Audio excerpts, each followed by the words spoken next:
Carol.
Okay, ready? Hōʻike, we ready? Morning, everyone, and welcome to our council meeting. Today's January 7th. Happy New Year to everyone, and wishing everyone a wonderful year. Before we get into the agenda, we do have a certificate presentation, and also I just want to make a real quick announcement. Mr. Carvalho has a family medical situation going on, and he may be stepping out during the meeting. And we offer our prayers to the family, and so just so that if he walks out, it's not because he doesn't like you all. He's got some personal issues he's got to deal with. With that, if I could have Trison Kaneshige and maybe Bart. Is Bart? Bart? Come on up, man. For those of you that don't know Trison, he's an artist. I guess it's called a muralist. We just used to call it graffiti guys in the old days. You know, the guys go around and spray paint everything. But Trison has managed to perfect this art. And for those of you that don't know, he just did an amazing mural out at the Kaua Veterans Center that will be unveiled. We'll talk about that in a little bit. But let me go ahead and read the certificate, and then we'll have some discussion on what's coming up next. The Council of the County of Kauai hereby presents this certificate to Trison Kaneshige, a muralist for his work at the Kauai Veterans Museum. The Council of the County of Kauai recognizes Trison Kaneshige for his extraordinary talent, dedication, and artistic vision in contributing to the community with a remarkable set of murals that are now a permanent fixture of the Kauai Veterans Museum. And we'll be able to show some pictures later, yeah? In fact, if you want to go ahead and put them up, you can go ahead and put it up. Trison has created 3 magnificent murals spanning more than 80 feet of the Kauai Veterans Museum walls, which have transformed the space into a living tribute to the courage and sacrifice of America's servicemen and women. These murals vividly depict the military conflicts our nation has endured, including World War I, World War II, Korea, Vietnam, Desert Storm, Iraq, and Afghanistan, capturing both the hardship and the enduring spirit of those who serve. Through Trison's compassion, vision, and artistic mastery, he has given life to images that will be remembered and spoken of throughout the Kauai community for generations to come. Trison's murals stand not only as works of art, but as enduring symbols of remembrance, respect, and aloha for all who have served in a military branch of the United States. The Kauai County Council, on behalf of the Kauai Veterans Museum and the Kauai community, acknowledges Trison Kaneshige for the work that will forever enrich the legacy of our island and our nation. Thank you, and appreciate you, man.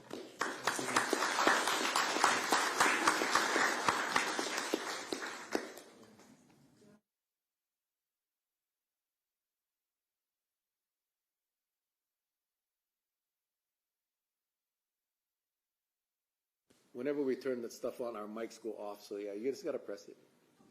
Trison, I guess to start, maybe just introduce yourself, and how did you get started with muraling? I started in high school where I painted a 2-story mural called Believe in Your Dreams at Kauai High School. And I had multiple concussions from pain, but painting became to heal. So this is why I started getting into mural art, which is a larger, it's more fun. It's more freeing, like you use your whole body. And this is my way to heal and to help Kauai as far as the community art scene. And I want to do more like place-based and healing murals around Kauai, hopefully, to help, but yeah, I had a lot of head injuries, that's why I paint. Yeah. So what moved you to do one as a dedication or a tribute to our veterans? How did that come about? Just the thing again. Sorry. Yeah, no worries. What's going on? So my grandpa is in the Korean War, and he's a veteran, and Bart lives down the road from me, and he saw me painting outside my house. So that's how I got introduced to Bart. And then I wanted to give back to the community as like Kauai, as far as the veterans and everyone, because this isn't just about me, it's more about the community as well, from my heart. That's the reason why I really believe in art being a way to heal for a community as well. So that's my passion, and that's why I want to do long-term for the island. Nice. Yeah. Right. Thank you. Thank you. It's just, I saw the pictures, and is it showing? Yeah, but we have. Oh, it's not. That's not the picture.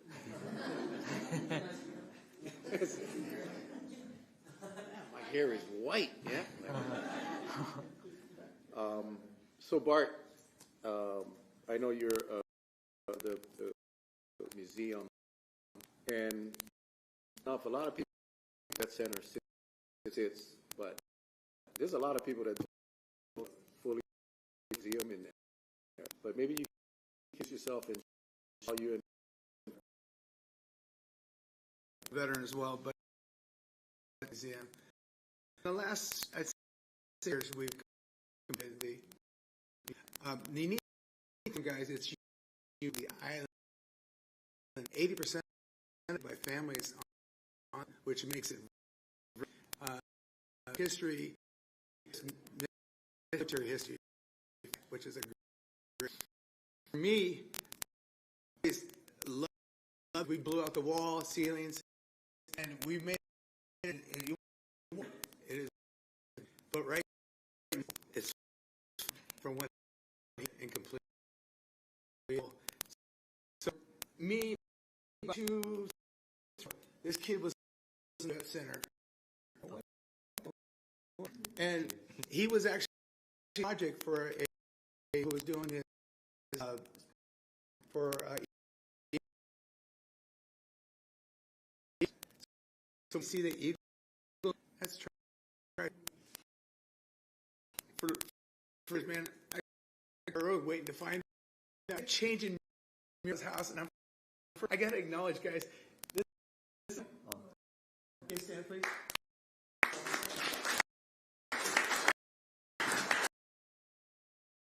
You gotta give their passion in front of their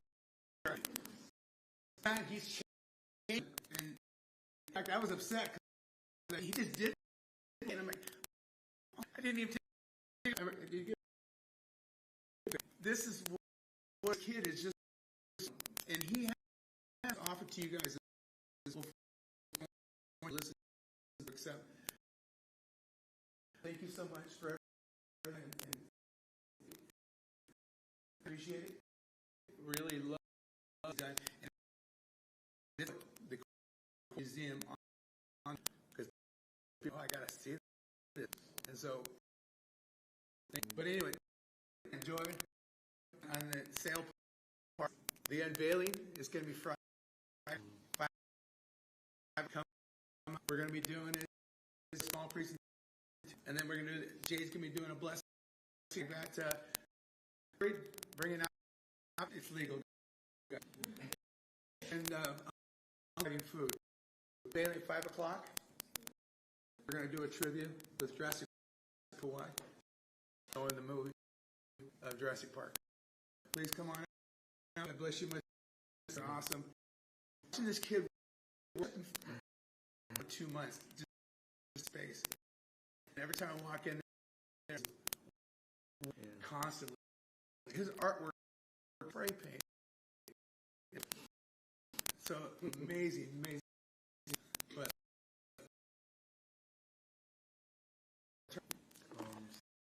together a county program to see, and it's just hand off all back. Yeah, one of our staff do. yeah, and we do place murals, telling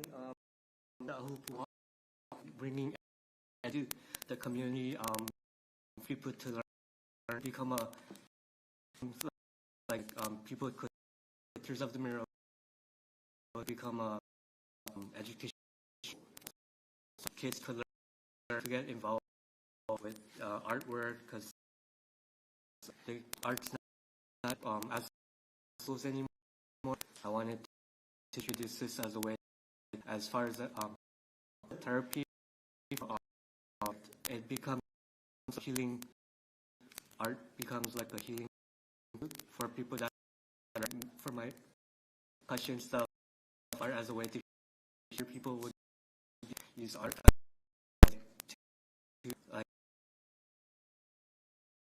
and that's another way to be a part of to help the community as well from my side. I think as an artist, from a muralist, I'm really passionate about doing mental health advocacy as well because of my concussions. So I'm trying to do workshops with kids or more for the students that are going through stuff with school. I'm intrigued. Because it's like Bart said, you painted this with spray cans. I just have a hard time understanding how. Were you an artist, like a pencil artist or a regular artist before? Yeah. I started out drawing, and then I started getting into just trying. My dad actually bought me spray paint, so that's how I kind of keep it legal. Yes, and then that's how I started getting into realism. In the museum, it's actually like realism painting, so it's like I'm actually painting real figures, like movement. It looks really different from what you think of like street art. It's more of a cinematic realism. That's what I'm kind of calling the style I'm painting it. It looks like a movie scene almost now. So there's like Iwo Jima, there's Pearl Harbor in the mural. And I actually have a background, like I paint a lot of birds and nature scenes, like Koke'e is inspirational for me. So painting like EEVs, but like making it look real on the wall so people know what the EV looks like in front of them. Like kids are actually get to see what an EV looks like without going up to Koke'e. And actually learning how to, learning about the educational side of mural. Yeah, that too. Well, I mean, I don't want to. I want to allow my colleagues to ask questions too, but I got to ask: Are you professionally trained? Did you go to school? I went to school in San Diego for graphic design. Okay. Yeah. Okay. All right. And then I picked it up. All right. Well, thanks again, and congratulations. Anyone else with questions or Ms.?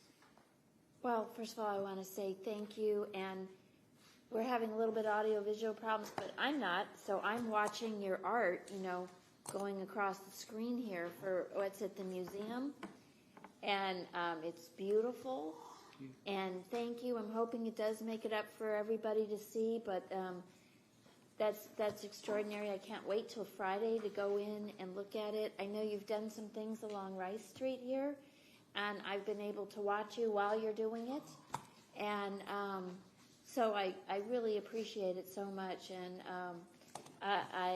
I'm so thankful that you have this. When I was young, I had some traumatic brain injury. I've been able to overcome that pretty well, but I identify with what you've endured, and I just so much gratitude for how it's expressed itself beautifully, and I'm really happy to try and help support your ideas for how we can move this even further. Thank you. And thank you, Bart, for doing this for our veterans and putting us on the map. And I'm really, really thrilled with how our museum in there honors our own people here. Yes. And I've been in there and watched it, but I haven't seen it new. I haven't seen it now. So, yes. Anyone else? Mr. Kanashiro? Just a quick question. So the only way you can practice graffiti is on like a big wall. Like you can't like take out a piece of paper, right? Not really. I use plyboard in front of my house. Plywood in front of your house. And the backyard. Yeah. In fact, stop by him out, take a look at it, the latest one he just did. I'm like, oh my gosh. Yeah. No, that's awesome. Yeah. I'll just say, congratulations and thanks. I'm very excited to see it.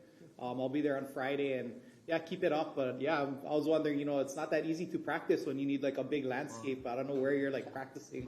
Yeah, but I used to travel around like Hawaii painting at schools. Yeah.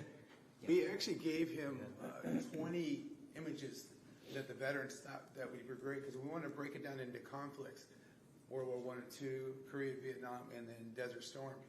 And the images he put together on that, which really turned out really cool. So, I'm very, very honored to say that's probably one of the best murals I've seen. And so you hand sketch what you're gonna do first, and then you present it to them. I do mock-ups, so I do sketching, and then I use the computer. I have a graphic design degree, so I use Photoshop to mock it up and then show it to the client or whoever wants to for approval. Mm-hmm. Oh, nice. And this actually included, he's got another contract with our commander, Eric Kay. He's going to do 2 murals inside the center as well, which is really going to be cool. So, but we're first, so nobody else. So I'm assuming, is this your business? Yes. So how does someone that's watching that wants to? So I have a website called inspiredtocreatemedia.com. Inspiredtocreatemedia.com. Yeah, and I do logo design, shirt designs, all the graphic design stuff, and then murals is kind of like my passion. I'm trying to do more murals for a business as well, so like small business, more institutional, just whoever really is interested. I like to do story murals though. It's more fun for me because I get to tell a story through my art, so that's even more fun. Yeah. Yeah, I suck so bad at art. It's just a unique talent. And it's just, anyone else? Ms. Holland? I just want to echo the gratitude for you. And I'm really excited on Fridays to see your mural. So thank you for that. Thank you. Yeah, thank you. Mr. Bulasan? Yeah, I've been a huge fan since the beginning. I think I was away when you did your first mural as a high school student, and I was just thinking, man, Kauai has a star, and I'm excited. And ever since that beginning, you've kind of led the path on art in that medium for our community and inspired so many people. I think one of the things people, especially young people, and people in our community, you can't really realize the impact that you have until you get to hear the stories, and you don't really hear the stories often. So I just want to thank you for all your help for our community, because personally for me, you've changed my life in so many different ways that it's hard to explain. Just with even my wife and my kid, every time we go somewhere and we see your mural, it makes a huge impact in a positive way. And so I hope you can take a moment to just feel all the goodness that you put out for our community, and really transform an experience that you had and make lives better. We just can't thank you enough, and your family and everyone that supports you and is there for you, because it's just unmeasurable, the impact you're making. So thank you. Thank you. I really appreciate Mr. it. Kawai? Thank you. Yeah, just wanted to say I appreciate your gift. You have a special gift. Oh. Yeah. And a lot of it also, I'm sure, has to do with visualization too, and dreams. And I think that's another big part before it actually happens. And I've seen some of the work that you've done, obviously, and look forward to Friday. But just continue doing what you're doing. You're an inspiration for a younger generation coming up like you. And it's just impacting our community. And I like the cultural part too that you're looking at. They're going to really bring to the table, or bring it up front and make it have a true meaning and value to each part of our island as well as to our community culturally. So keep doing what you're doing, and we're totally there for you. Thank you.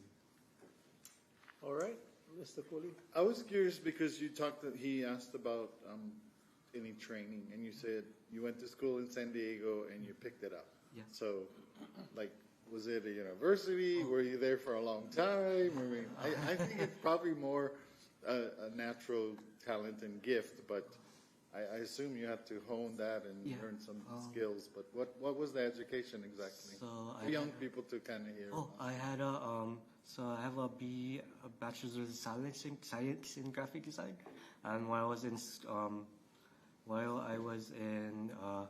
college, but while I was in college, I did some mural stuff around the school and stuff. But I actually had some people teach me as well as along the way. But I actually had to believe in myself first to be able to do this kind of mural art form. But I had like 2 other people that's actually from here at Oahu. But I want to acknowledge them as well. But yeah, I had to. So I'm kind of trained in both sides, educational and that side of the mentorship. So in my sense, I'm bringing a lineage of artists throughout the generations. I'm not just one person, Sure. There's multiple people that's behind me, and I kind of want to carry that throughout my career. Yeah. Well, I'm in awe of what you do, and I think this is amazing and beautiful, and looking forward to Friday. We're planning to go. Bart all let us know quite a while ago. Good luck. Keep going. I'm intrigued by your proposal. I'm hoping that maybe you'll talk with somebody from our Office of Economic Development. Budget is coming up, so if there's any money involved, I assume there is. He's looking for a mentor from you guys. So please, whatever you can do, let's get this kid on the right path, because what he's talking about doing, it'll help us. All this tagging that we see, let's get these kids creative so they're tagging it to an art. Yeah, and in a place where people want it. Correct. Yeah. Thank you. Thank you, Chair. No, thank you. Again, like you said, I'm in awe. It's just, I won't say we don't often get feel-good moments in these chambers, but this is definitely one of those that I'm just inspired. And for me, thinking about the gift that you have and the gift that you are willing to share with the other kids coming up is just, it's heartwarming, I guess is the right word. It's just a wonderful way to kick off our new year. So thank you very much. With that, we'll take a short break. We'll want to get a photo.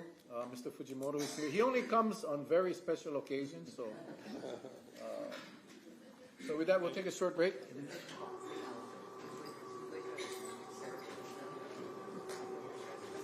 Go that way with the chairs.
But in any case, SFFA won.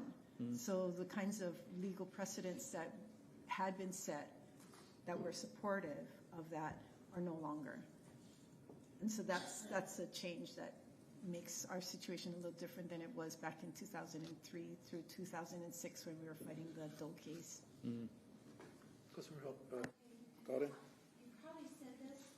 But what court are you facing right now? What level of the courts? Is it The district the court. district court? Okay. Federal district court will Federal be the first, district court. first level, yeah. And then I was looking, and it's not just Harvard. It looks like Yes. the U.S.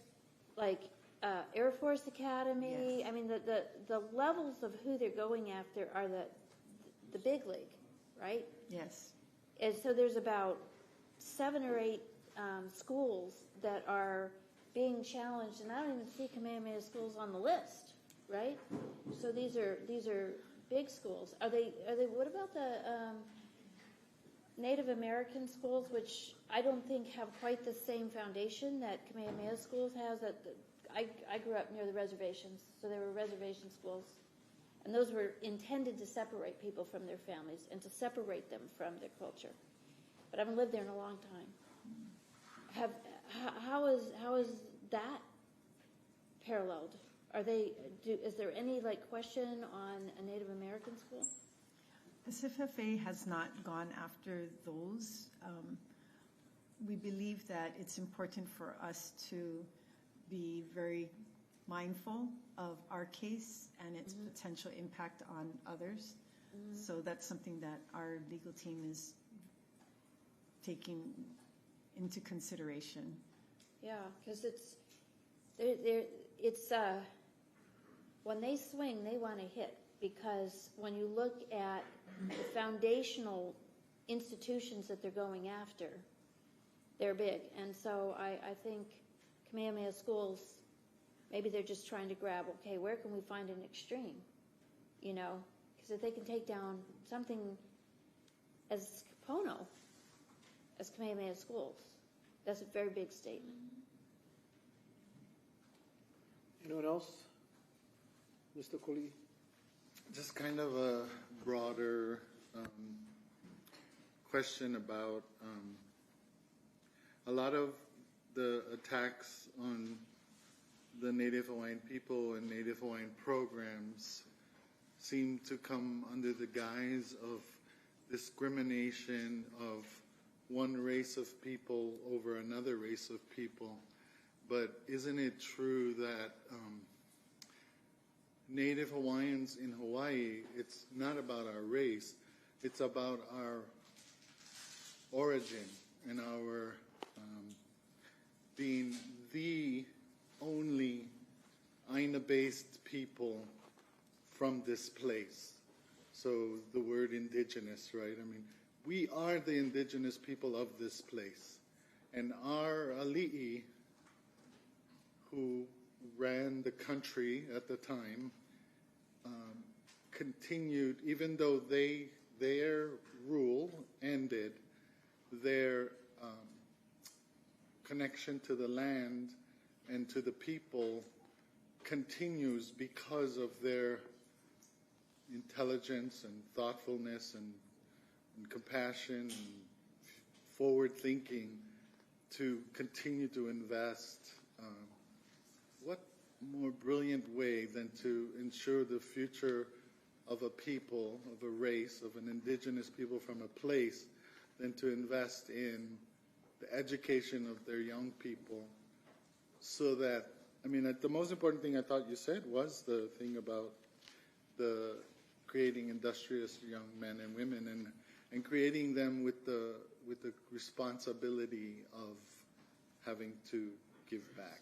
Give back to your family, give back to your neighbors, give back to your community, give back to your state, give back to the world and the planet. I mean, you can spend the rest of your life living Pauahi's legacy and trying to give back.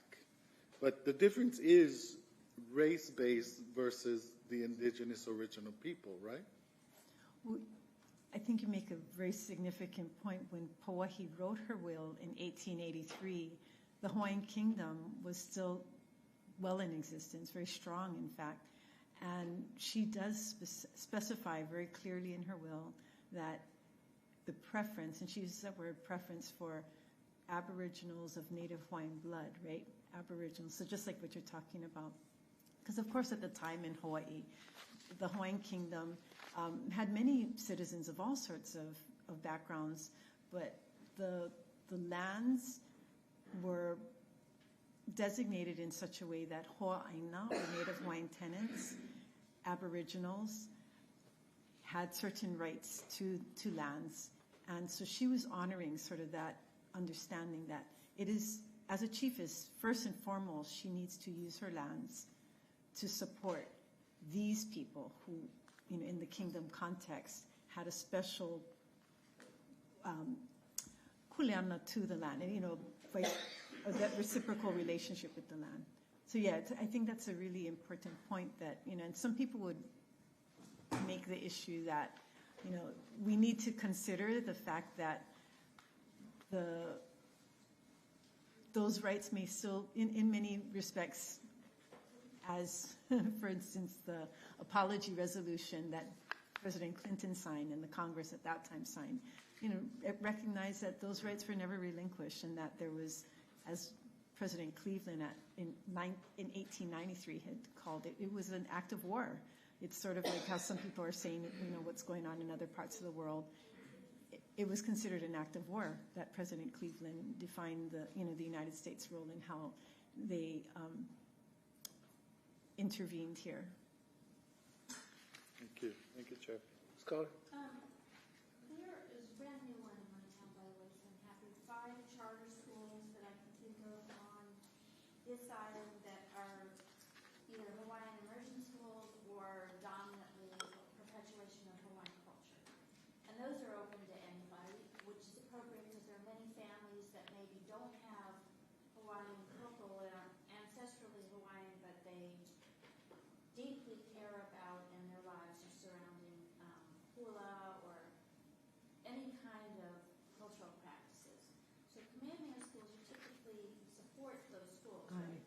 Yes, we've and that's something that we want to emphasize, that we would encourage more people to seek such education that are, aina-based, culture-based, and we are strong supporters. So, kanui ka pono, ka waikini, ke kula ni iha o ke kaha, ke opuni ni iha o ka helela ni aloha.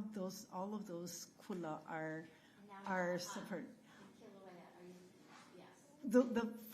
I just mentioned are the ones that we've historically had a strong relationship with, and we are of course open to continuing to develop further relationships. But for some over 20 years, we've been supporting these schools to some degree, and happy to continue doing so. And even supporting kids going to island school, you guys support that as well, right? Hawaiian kids that go to island school, they get economic support. So we're finishing up some of those Kipona scholarships for those who already had Kipona scholarships. So Kipona scholarships were scholarships provided to students going to other private schools. We are committed to continuing the general pot of scholarships. We are redesigning that, but redesigning it with the hope to have them more tailored to the specific needs of the different regions and what would Kauai most find useful. So some of the conversations we would love to have with you folks and others about how do we design them to really meet the charge that we had, like I was just talking about, and then the needs of the community. So the reason why I'm asking that is that I'm just trying to make it clear and have it confirmed that Kamehameha Schools is happy to help the education, really anybody who, regardless of race, that wants to be immersed or nourished by aina-based education, culturally based education. So it's not that Kamehameha Schools doesn't embrace people of all ethnic backgrounds and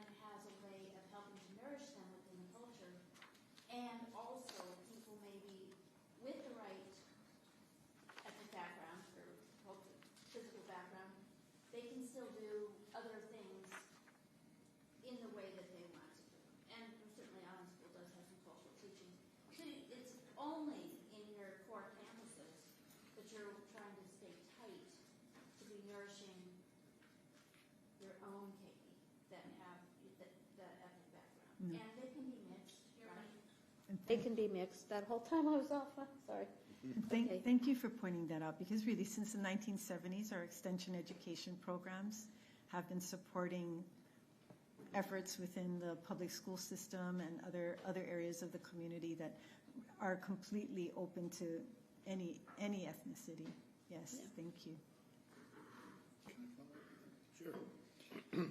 Following up with that, on your slide, the one for Kaya Ulu, on the bottom, it says 150 partners, 25 donors, 4,114 scholarship, and then 82,902 learners.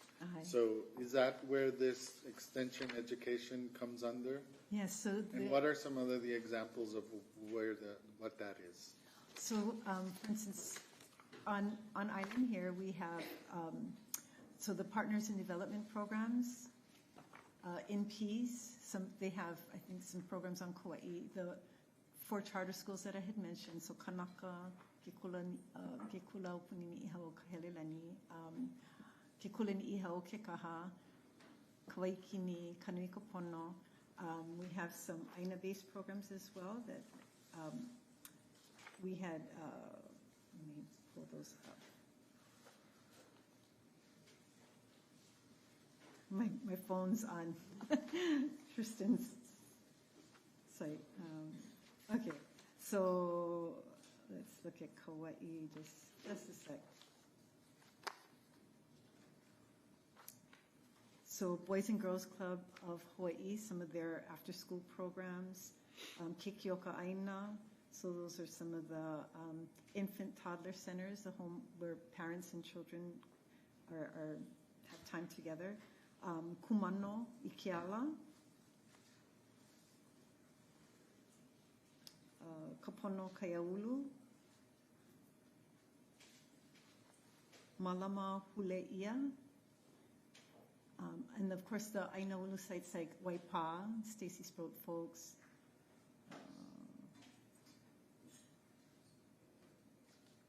I mean, clearly it's a wide array of investment in community across the state. Probably the Kauai is just an example, right? Yes, mahalo.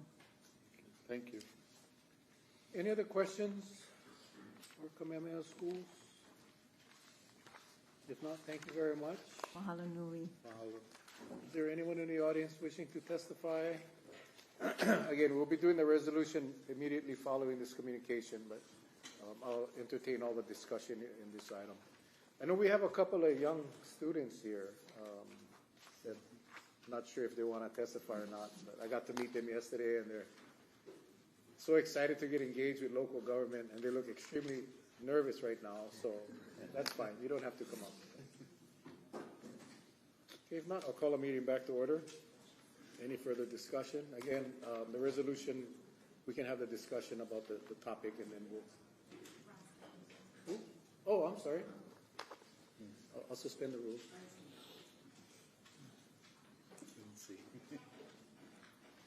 Aloha mai.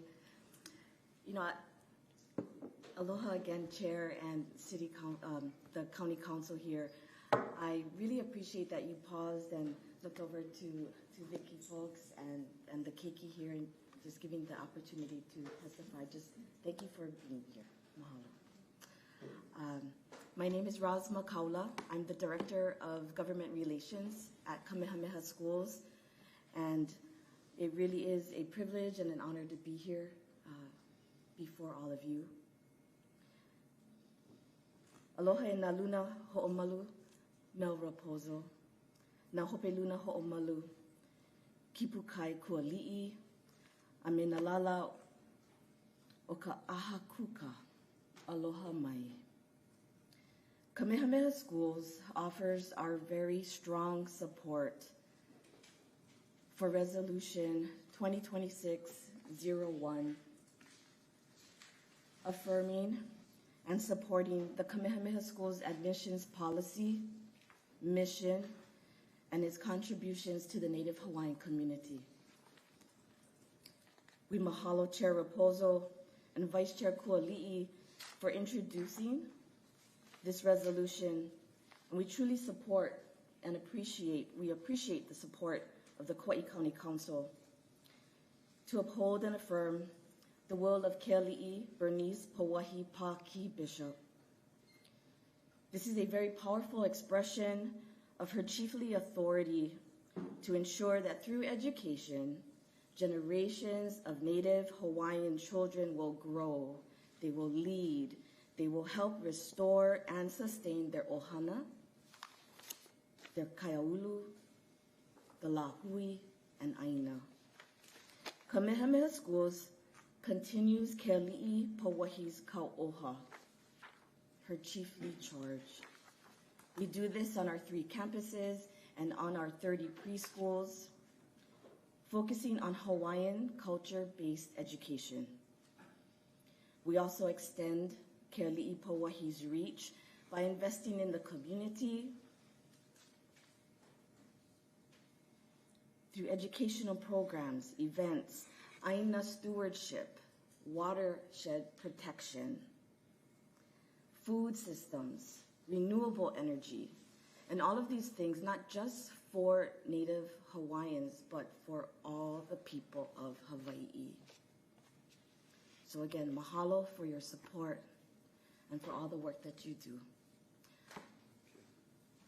I'm also here for questions. Any questions for Roz?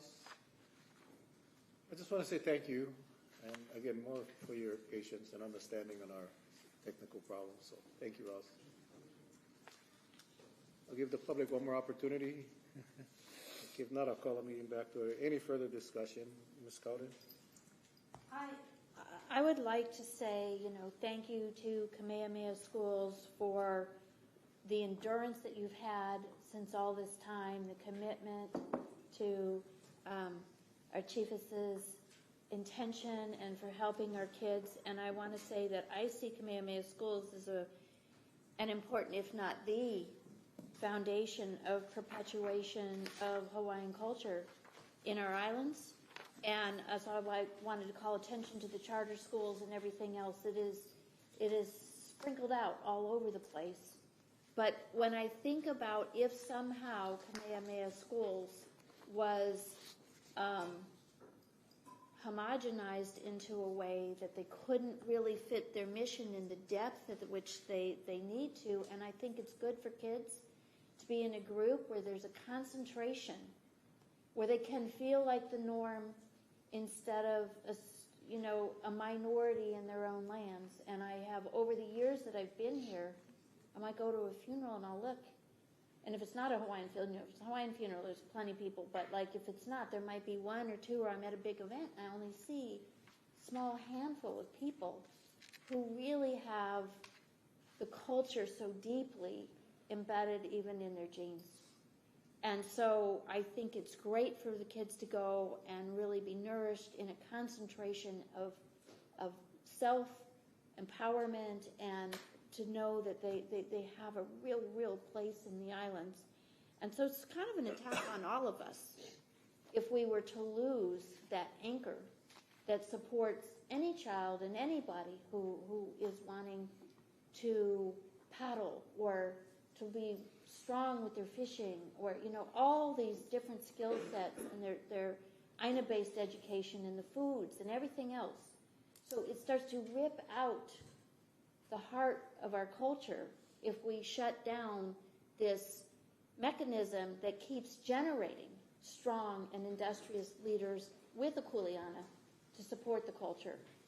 And I was at an event last night, and what was commented really strongly is how impacted they were when they've gone across the nation in different places to be at a place where the culture is still alive. And I think for all of us, whether we share in that history, we can still feel Hanide into it. We still feel Hanide into it.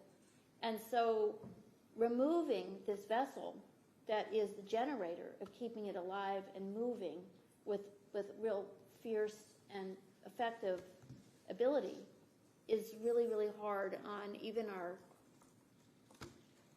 our economy. I hate to be that crass, but it matters to all of us. It isn't really about a civil rights issue in a school admission policy. It's about supporting and preserving what makes us Hawaii. So I want to thank you, and I will certainly, when we have our resolution, I will be supporting it, with, all my might. And so we wish you well. Thank you. Anyone else? I'm going to take up the discussion on the resolution here, so we can just go right through the resolution. Mr. Conashir? Oh, yeah, if we're going to do discussion now, I just want to say, to think about it, how amazing it is, the foresight of her will, written over 140 years ago, and for it to still be relevant today. I mean, I don't think I could ever write something today that would probably be relevant in 20 years probably. But, just having the understanding of the importance of education, protecting and providing opportunity for generations of Native Hawaiians, and the impact it's made on all the lives and the lives that it's touched through all these years, it's humongous.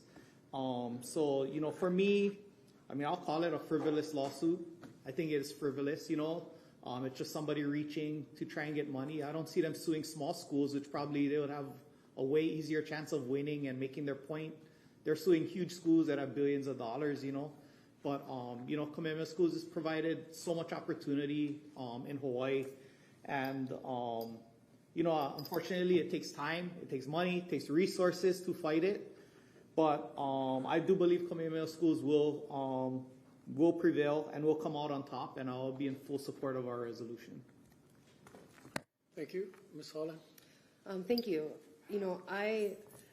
I find this legal attack on Kamehameha Schools to be pretty atrocious. To me, it's disrespectful, like Chair Raposo said.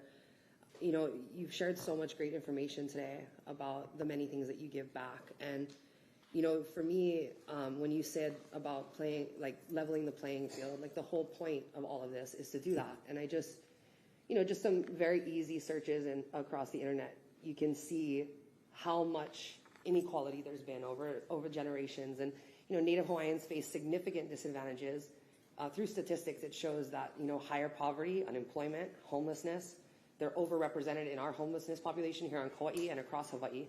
Lower educational opportunities and attainment, and even worse health outcomes. And some of these statistics, which I'm not going to read, are pretty astounding.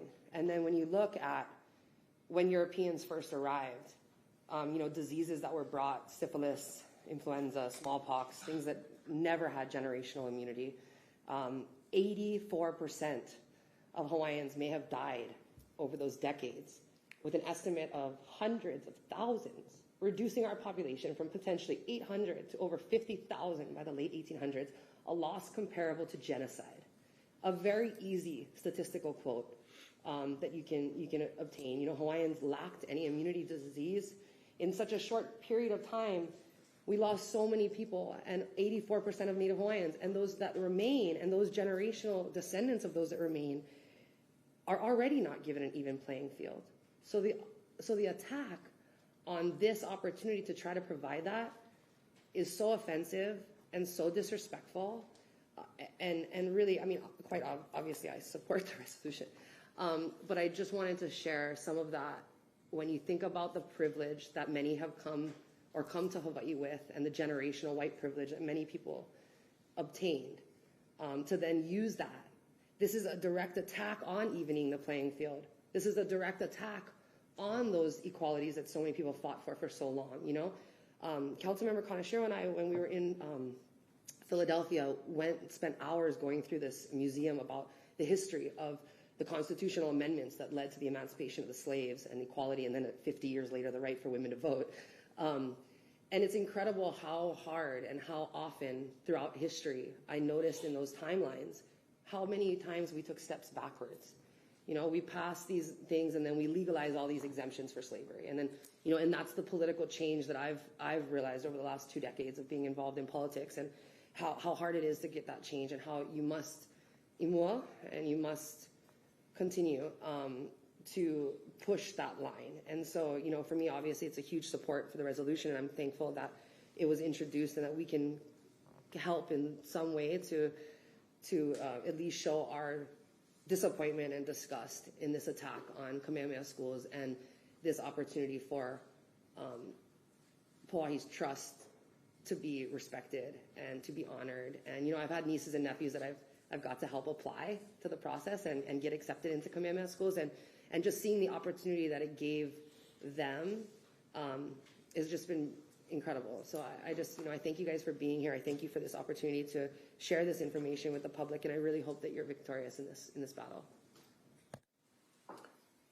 Mr. Bulasan. Thank you so much, Chair and Vice Chair, for introducing this resolution. I'm going to be in full support.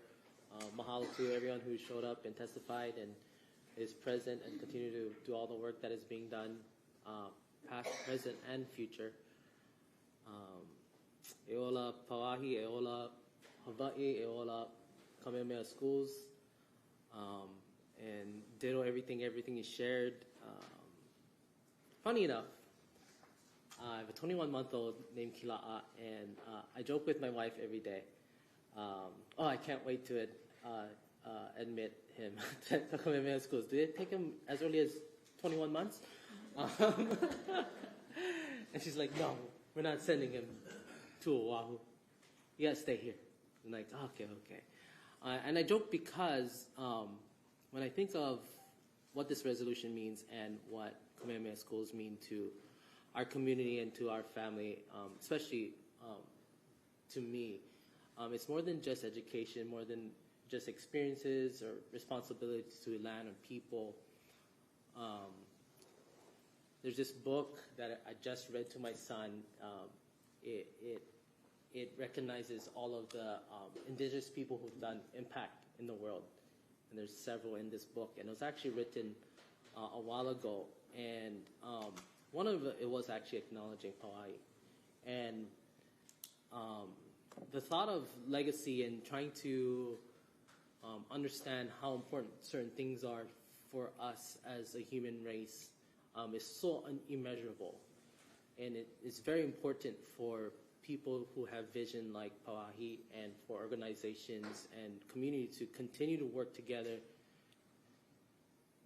to build a better future and work in this life to keep caring for all the things that we care for.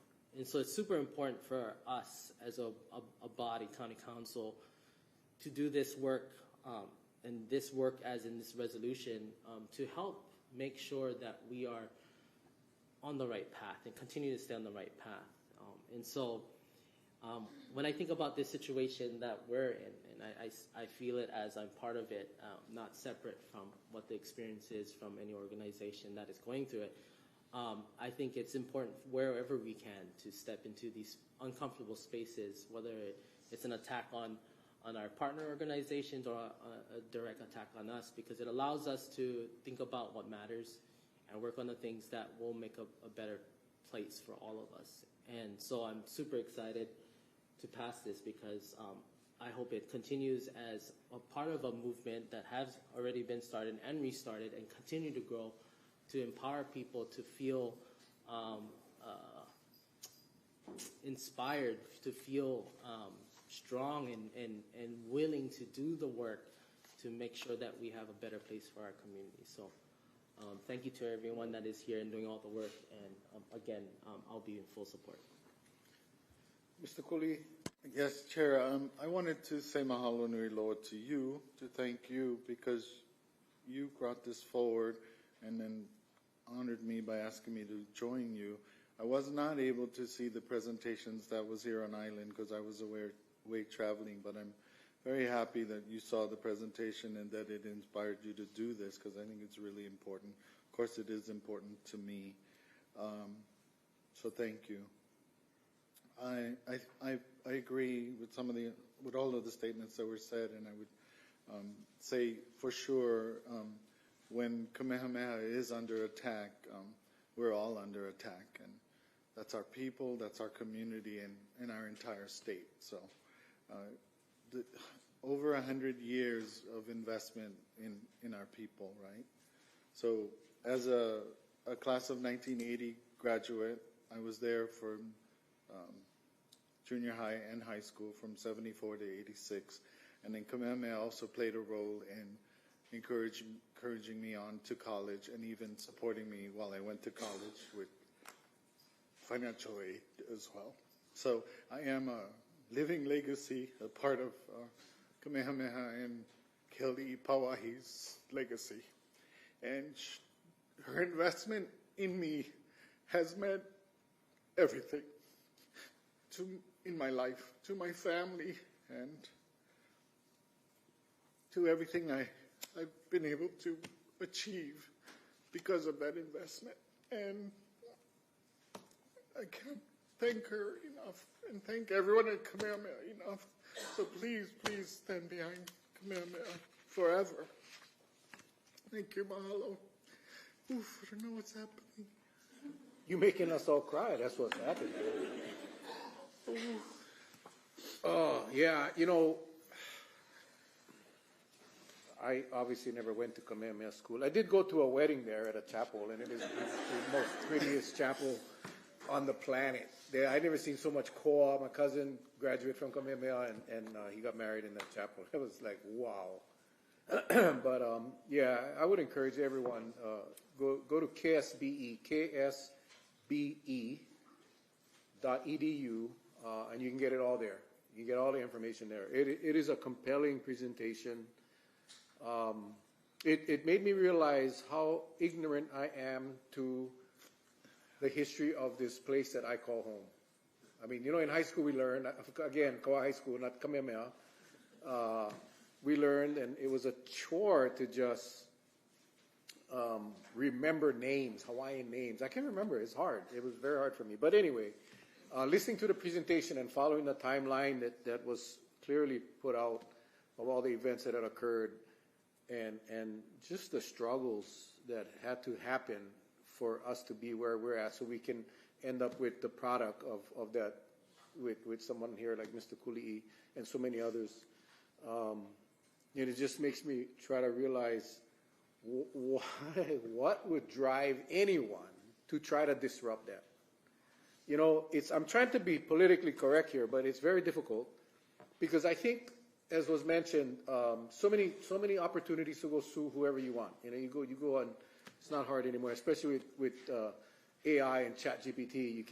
You can go find a defendant someplace, you know, and it's just disturbing that they would choose this little island, and this little state, and I understand that they're looking at the past lawsuits and maybe low-hanging fruit, and you know, I know Mr. Kaneshiro said, you know, eventually it'll go away, but well, I know on the little research that I have done on this law firm that they're not going to go away. They're going to fight, and they're going to appeal, and they're going to appeal until it gets to the U.S. Supreme Court, which could take 10 years or longer. And why? And why put the Kamehameha schools, the foundation, the Pauahi Foundation through that, all that expense for what? To prove a point? That is where I struggle. And that's where I struggle to remain civil. Because I just cannot imagine anyone who would choose to do that. Are they that immune to humanity and to our culture and our... It's just like, what? In a big boredom? And from what I understand, one of those attorneys are actually from Hawaii on that defense or the plaintiff's team. How do they sleep at night? Shame on them. I go pick on somebody else. So it's frustrating for me. And I'm not even Hawaiian. But I'm 6th generation here, so I don't even know my Portuguese culture, except for the soup and the bread and Catholic school. And I still have so much more to learn about the Hawaiian. This thing has helped me so much, but I'm trying to grapple the why of these people. Like, what, shall we just go pick on them, make a name for ourselves, get some publicity? At what expense, right? I mean, come on, folks. So it's frustrating for me, and again, for our public, and especially to our young ones right here, who I got to meet yesterday to talk a little bit about how the legislative process works. And I'm so happy that you guys showed up today. I told them this would be the one to come. I didn't know that the whole system was going to shut down, but that's okay. You guys stayed, and you guys are here. What we're talking about today is a resolution versus a bill. We talked about bills yesterday, about how bills become law, but we never really talked about resolutions. So a resolution doesn't have any effect of law whatsoever. It is a policy statement of this body right here. It's a statement of this Kauai County Council that we want to put out together and saying this is how we feel about a specific issue. And today's issue is about supporting Kamehameha Schools admissions policy so that we don't have to waste funds on defending a lawsuit for something that has been in play for so long, for all the right reasons. And again, as I've stated, you know, yes, I'm a law-abiding citizen. I swore an oath to uphold the law, but I also think that the most disrespect comes because of the attack on the will of Pauahi. I think that, to me, is it's like spitting on her grave and saying, you know, I know this is what you wanted on your last days. I know that's what you want to take care of your people, but tough, because we don't think that's right. That, to me, is...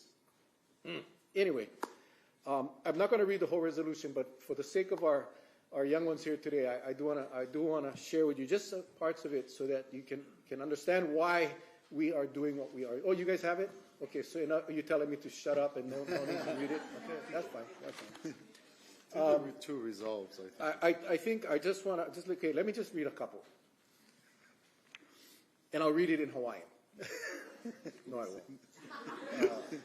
Whereas Princess Bernice Pauahi Bishop witnessed the rapid decline of the native Hawaiian population during the 19th century due to disease, as Ms. Holland talked about, cultural disruption and displacement from ancestral lands, and through her 1883 will, established the Princess Bernice Pauahi Bishop Estate and Charitable Trust dedicated to founding schools for native Hawaiian children. To me, that's power. That, to me, is the most important thing.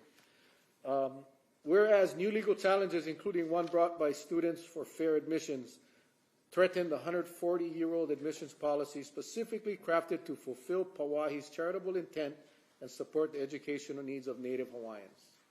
Powerful. Whereas the Council of the County of Kauai recognizes the profound cultural, educational, and historical importance of the Kamehameha schools and believes that Princess Pauahi's legacy should be preserved and protected for present and future generations of Native Hawaiians.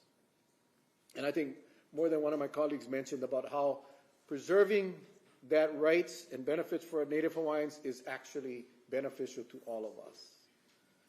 So this is the most important part of our resolution, is where we say, be it resolved. This is where we are telling people, giving the people our statement, our policy statement. Be it resolved by the Council of the County of Kauai that the Council strongly supports and reaffirms the Kamehameha Schools admissions policy, mission, and its contributions to the Native Hawaiian community and the preservation of Bishop Bernice Pauahi Bishop's legacy for future generations.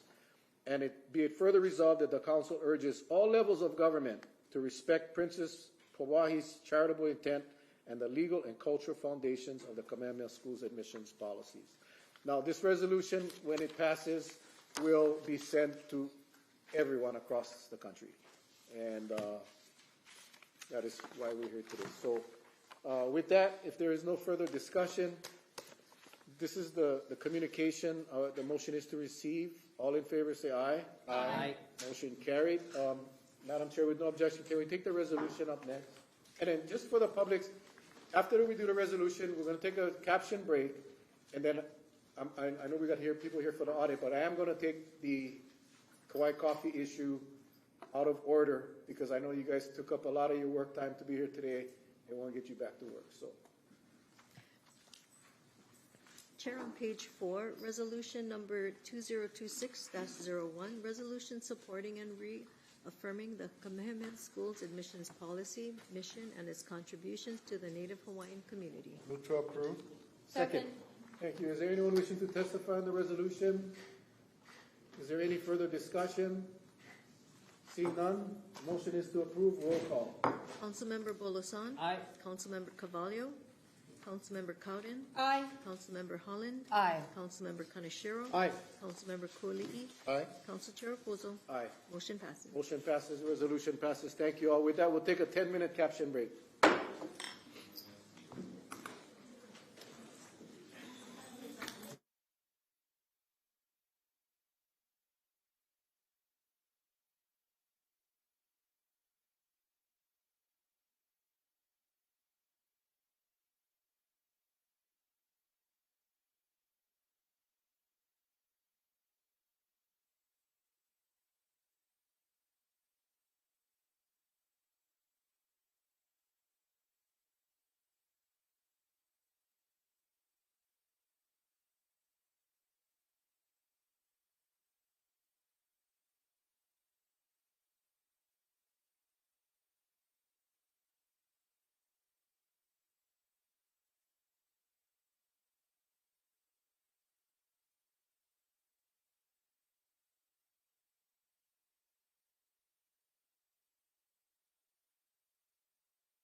Call a meeting back to order.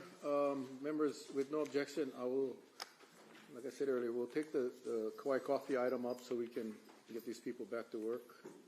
So with that, can we have that item, please? Chair, on page 3, C2026-08, communication from Council Chair Raposo requesting the presence of Wayne Katayama, Senior Advisor, Ko'i Coffee, to provide a briefing regarding the current operations of Ko'i Coffee as well as any future plans. Move to receive. Second. Thank you.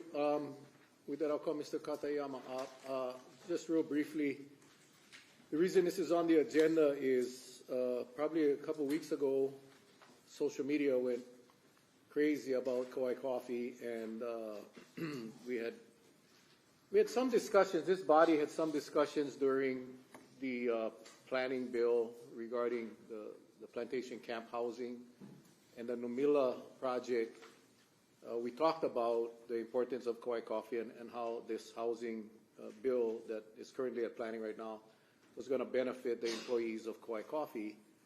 And so it was quite shocking to start reading about comments that were being posted about the potential closure of Kauai coffee. And I did have some discussions with both the representative of the landowner as well as Kauai coffee over the last couple of months. And while I was aware that negotiations were happening, it was pretty evident by the testimonies that were being posted that it was starting to look like Kauai coffee may go away. And that is quite disturbing and disappointing. And so I contacted Mr. Katayama, see if he would be okay with giving us an update, more for the benefit of the community and of course our employees, their employees. But many of them are here today, and I thank you again for your patience because of the little technical problem. You know, we're way behind schedule. So with that, Mr. Katayama, if you could come up, I'll suspend the rules and you can give us an update on what is going on. And I think for most of us, Kauai coffee has been part of our island culture for a long time. And it's kind of hard to imagine that they would go away. So, good morning, Chair Raposo, members of the council, and thank you for having me here today. I'm Wayne Katayama, Senior Advisor at Kauai Coffee, and I cannot overestimate the seriousness of why I'm here before you today. Let me put this in perspective. Kauai Coffee is a fully integrated premium specialty coffee company. What that means is that we grow the coffee and put it all the way to the bag, all here on the island of Kauai. To do that, we have about 4 million coffee trees and we farm about 3,000 acres. We harvest anywhere from 10 to 12 million pounds of cherry coffee, which needs to be processed into about 1 million to 2 million pounds of green coffee. And that is all done at Eli Eli, and that green coffee is then roasted and put into bags that you will enjoy as Kauai coffee in the mornings. And to do that, one of the, I think, unique things that we have is that we have 3 Q graders on staff. And in the coffee roasting business, that's equivalent to 3 PhDs. Today, we have 141 employees that covers all of those responsibilities.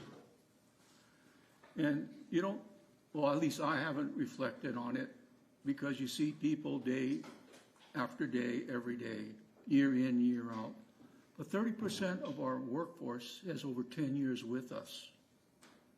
We have people with 20 years, and what is just a head scratcher is there are 3 people with 50 years. So they must have started when they were like 3 years old, because they look like they're in the 50s.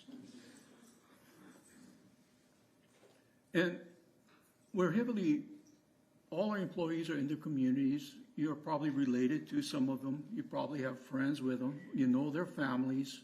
And certainly you've come in contact with them throughout your community outreach. And I think that is sort of what is the seriousness of where we stand today. Now, let me sort of take a little step backwards and put this into historical proposal of how we got here. In 2021, Massimo Zanetti Beverage Company, which is one of the largest coffee companies in the world, purchased the coffee operation for Alexander and Baldwin.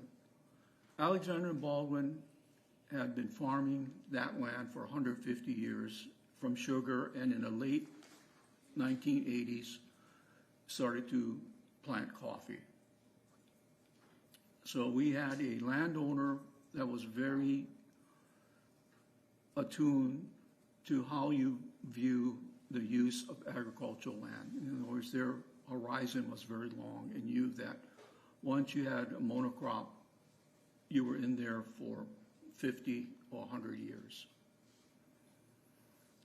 In 2023, what I would say, Alexander Baldwin A and B sold its land assets both here on Kauai and as well on Maui, because they had changed their focus. They also had divested a lot of their other companies like Matson, but the land here on Kauai was sold to Brewer Call Capital Partners, which I will call BBCP, and they assumed the existing lease. So from 2023 to the expiration of the lease in 2026 was really 2.5 years.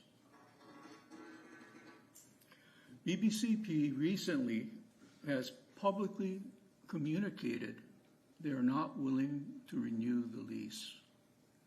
And that is the reason why I'm here this morning before you, because all 141 of our employees will be receiving notices that their jobs will be terminated in the next few weeks.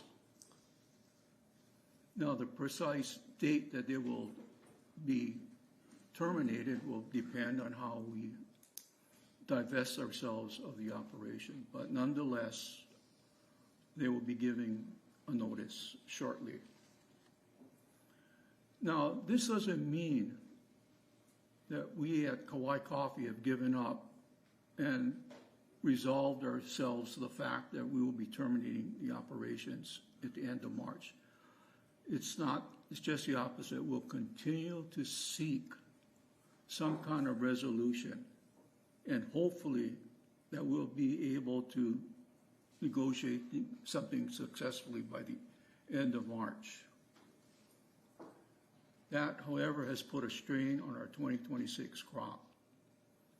For our farming operations and processing operations, and the employees behind us represent all facets of our business. You know, we have the ag component, we have the processing people, as well as the roasting and sales people all here today, as well as administrative staff.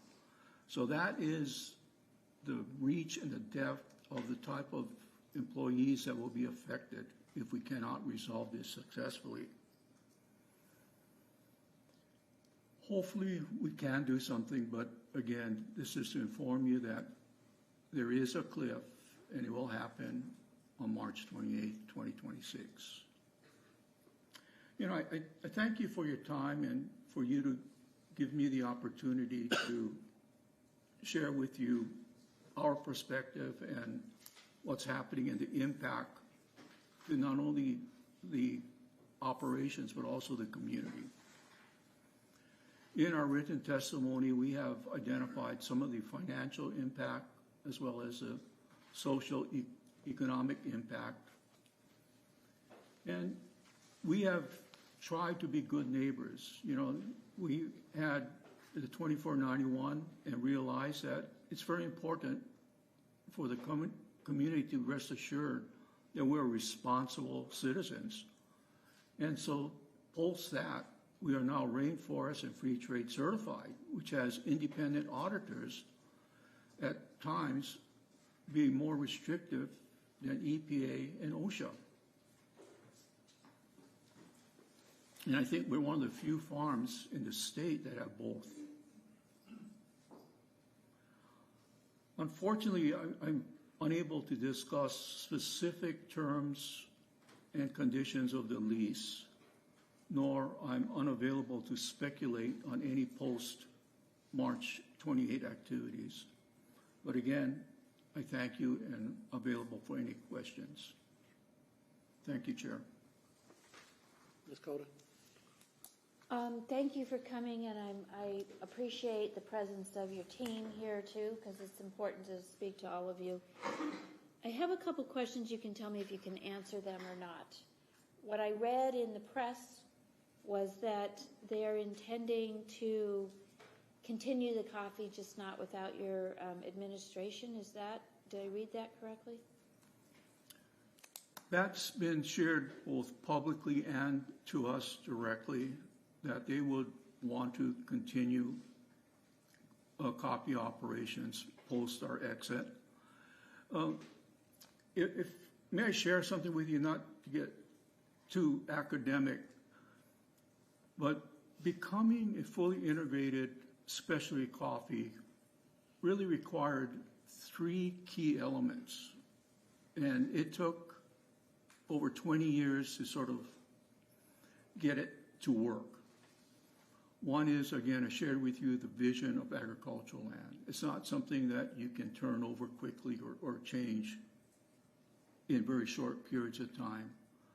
The second is availability of resources, both physical resources, the utilities required to run the farm and the processing in terms of water, electricity, is huge. You also need the financial resource, the funding of the equipment, the crop. Field activities that needed to really start in December, you will not get a crop until September, October, November, December. Will be milled in January, February, and probably you could sell it in March through the next December.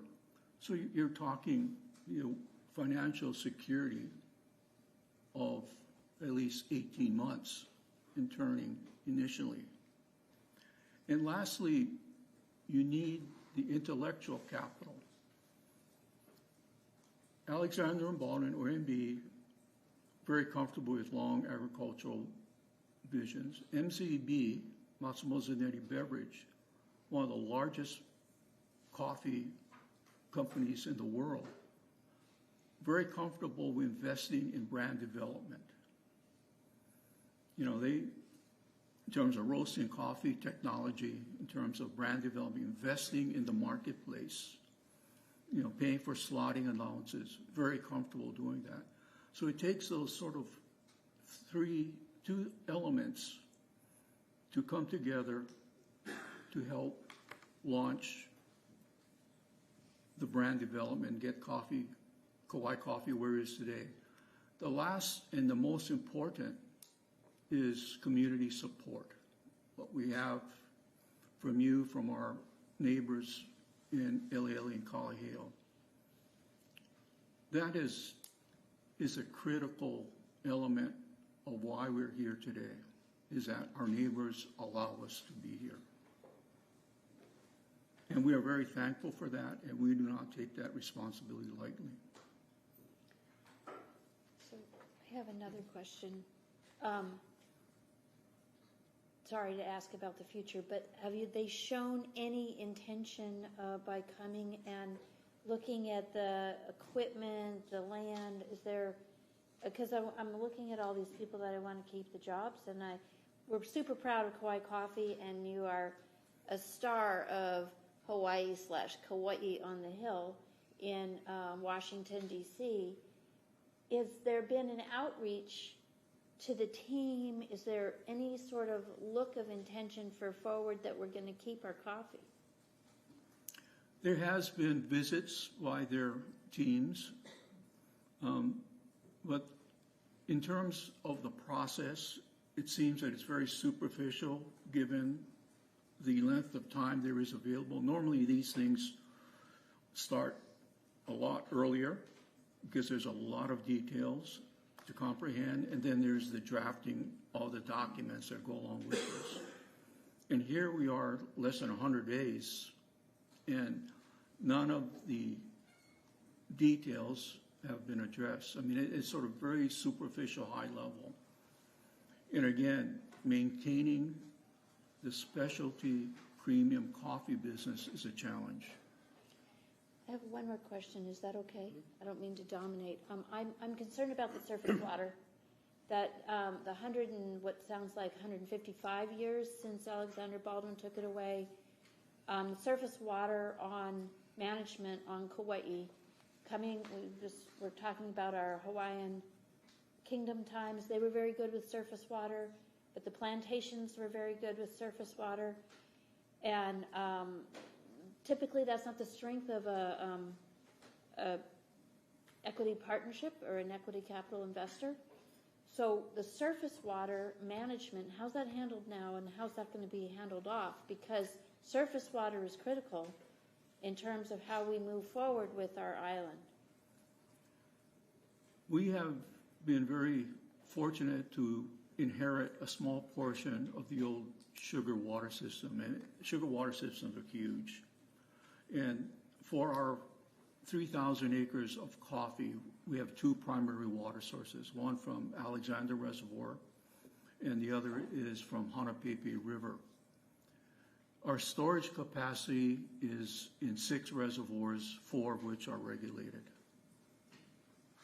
And all of those require a certain amount of skill and a certain amount of attention to manage. Typically, flows from Alexander will probably be between maybe 6 to 8 million gallons per day when there is water in the reservoir. All of that has to be managed.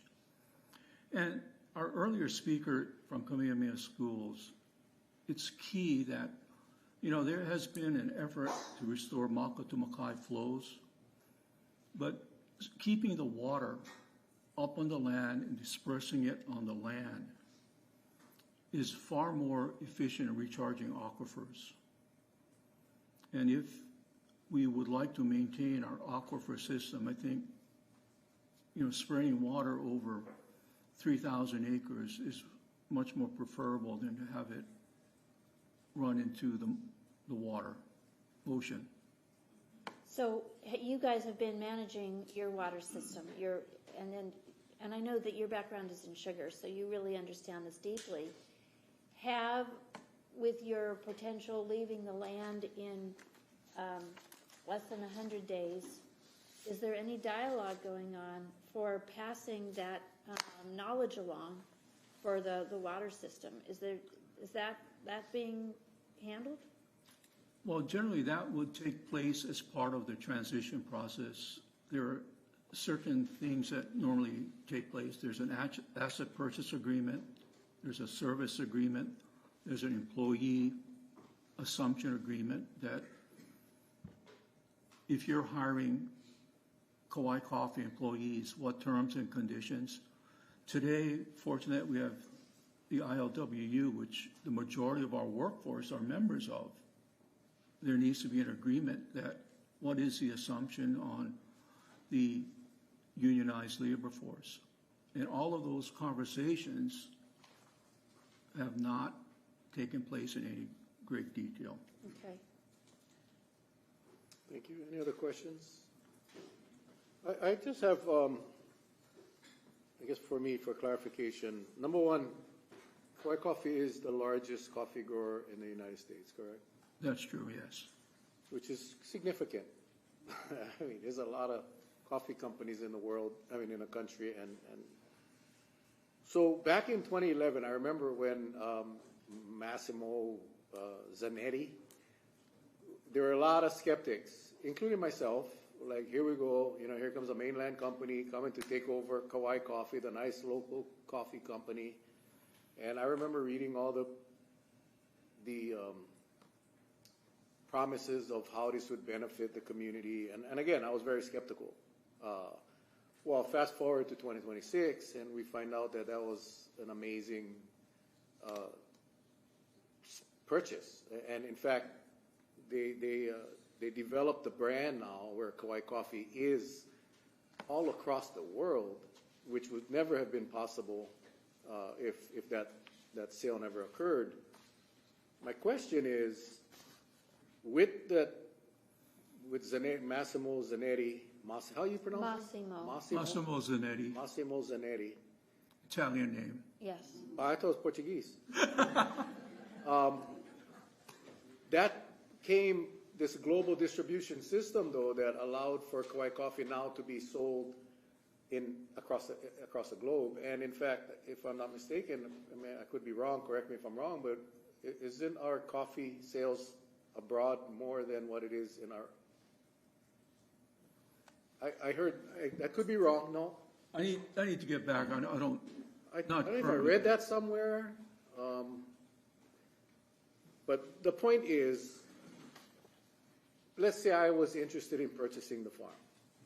Let's say Mel Raposo all of a sudden wants to be a coffee guy, and I find some investors, and we buy the land, and we work out the agreements.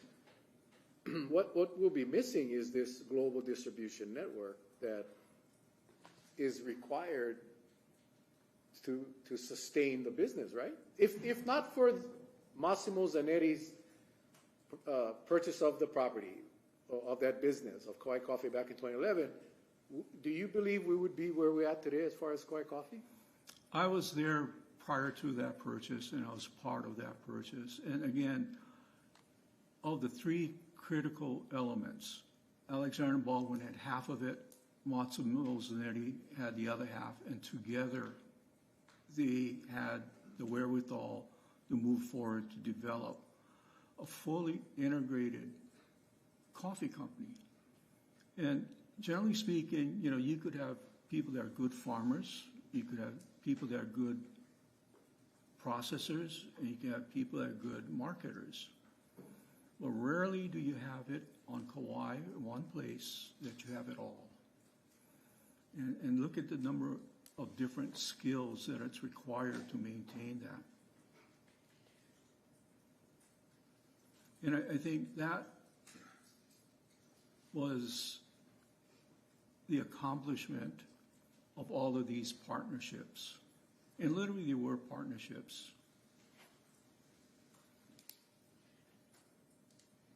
I have two more questions. Go ahead. Is there a pathway for Kauai Coffee to survive off of that property? Is there going to be any kind of way where you can feather onto new land? I know that it takes a while to grow those plants, probably 2, 3, 4 years to maturity enough to really be doing a Well, harvest? to get their crop to go, assuming that you had a good varietal selected, to propagate, to plant it, and to have it mature at least 5 years. But we have a good crop, so we can just move that crop, right? But it would take 5 years, I mean, in terms of the variety. You would probably, because of the issues with CBB and coffee leaf rust and the coffee burr, you would probably want to start in a fresh area with the fresh coffee plantings. You don't want to carry over. I mean, we would have the seeds, though. We know what variety we want. We'll probably want to diversify even more. Currently, we have 5 different coffee varieties that services maybe about 20 different coffee profiles that we currently offer. We probably want to expand that by different varietals. But the market your market couldn't manage that transition if it's abrupt, like at the end of March. That's correct. Then, okay, the other question is probably hard to answer, but you're here right now. How can we help? Hopefully that by having this conversation, that we can create a pathway that's a little longer than March to help us better transition. And do you have land that you can move to? We'll certainly, if we had the runway to do that, we'll aggressively start seeking some alternative. Because it seems like there's plenty of available farmland on the west side, which is It's probably consistent. it's consistent with the community plans there anyway. Yeah, so,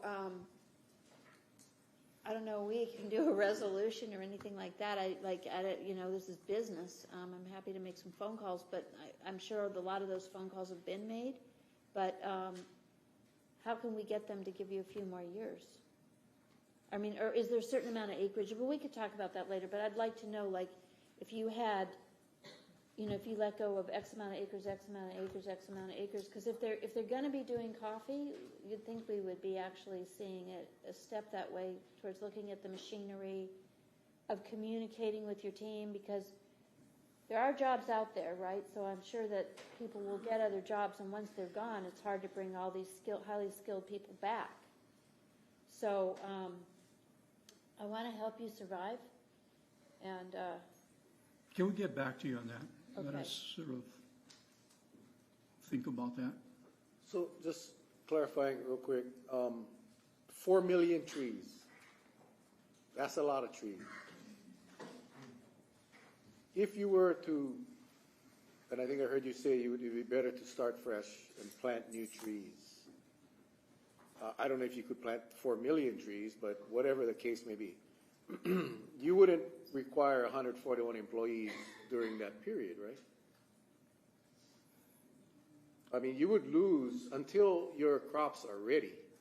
Your crop of coffee is ready to pick and roast. And but my concern is that if there's a break in this lease and you go and plant and acquire the land and prep the land, and there's going to be a period of time where some of these employees will be unemployed. We have coffee inventory. The coffee that we harvested in 2025 has not yet been completely milled. So we have inventory that will carry us 18 to 24 months. Right, but you won't have where's all your equipment going to be? I mean, obviously you're going to lose this land, right? But if we're restoring orchards, you'll still need the spray tractors, everything but the harvesters.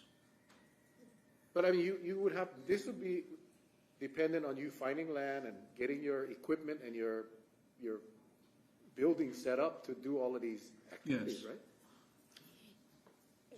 I have a follow-up. Yeah, I mean, that was going to be my follow-up question. I mean, having land is just one small piece of the puzzle. I mean, you can plant as many trees as you want and harvest it, but you need a whole entire facility to process it and distribute. So, and that takes way longer than a year or 2 years or 3 years to even try and do, if you're doing it from scratch. So, I mean. But if you're looking on the west side, you have Dan Robinson, you have ADC, you have DHHL. There are agricultural suited lands with sufficient water supply that look pretty good, actually. So your facilities now that you require for all of the, I don't know coffee, but are you picking up your equipment here and moving it to the new site? Is that how it would work? Because if that happens, then so much for the new owners to be carrying on with the coffee business like they're saying they are. That is part of there is a section of our lease with conditions on termination. And that's the reason why there needs to be a serious discussion on an asset purchase agreement. If not, we are responsible for moving the equipment that we want to keep. Anything that's left behind would be considered abandoned. So Kauai Coffee is going to have to make a decision. Yes. Councilor Carter. So this coffee inventory that you have, it's not yet roasted, or it is roasted? I mean. It's not. It's all in green form. Okay, so if you have to leave at the end of March, how are you going to process it anyway? There are several outlets where we can lease the current. You could lease your. That'll be a discussion, Okay. If that doesn't work, we'll have to go look for a co-packer somewhere else. Okay, all right, I'm just, and I mean, there are a lot of different permutations to this, and because the situation is so fluid, the ideal situation would be we would get an off-ramp of two years or more, so we can sort of craft a win-win situation. Okay, so you could possibly do that.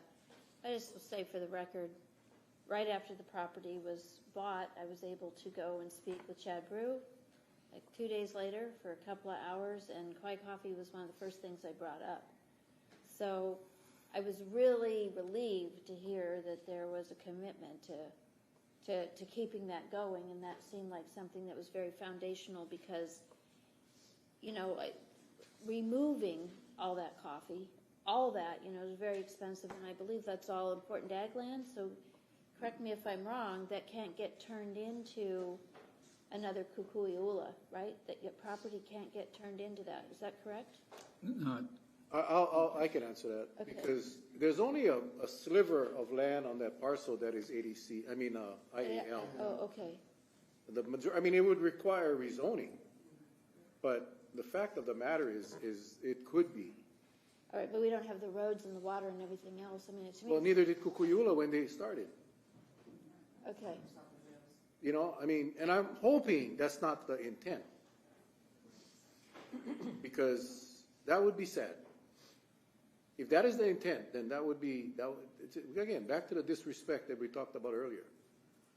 That would be sad for these guys to come in, purchase the land, talk about preserving the ag, and then turn around. And I'm not saying that's what they're doing. I'm just saying that it is not all important ag lands where you cannot do anything but farm. That there's a sliver, which I don't want to put you on a spot because you know you guys are in whatever negotiations you have. But I'm just saying in my research, there's that sliver that's important ag land, so that has to remain in farm, in ag. But all the rest, and that would be terrible to get rid of Kauai coffee and to put up another subdivision. That just would not.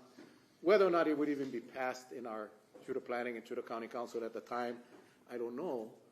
But if that is the intent, then that's disappointing. It's disappointing. You know, McDonald's over here.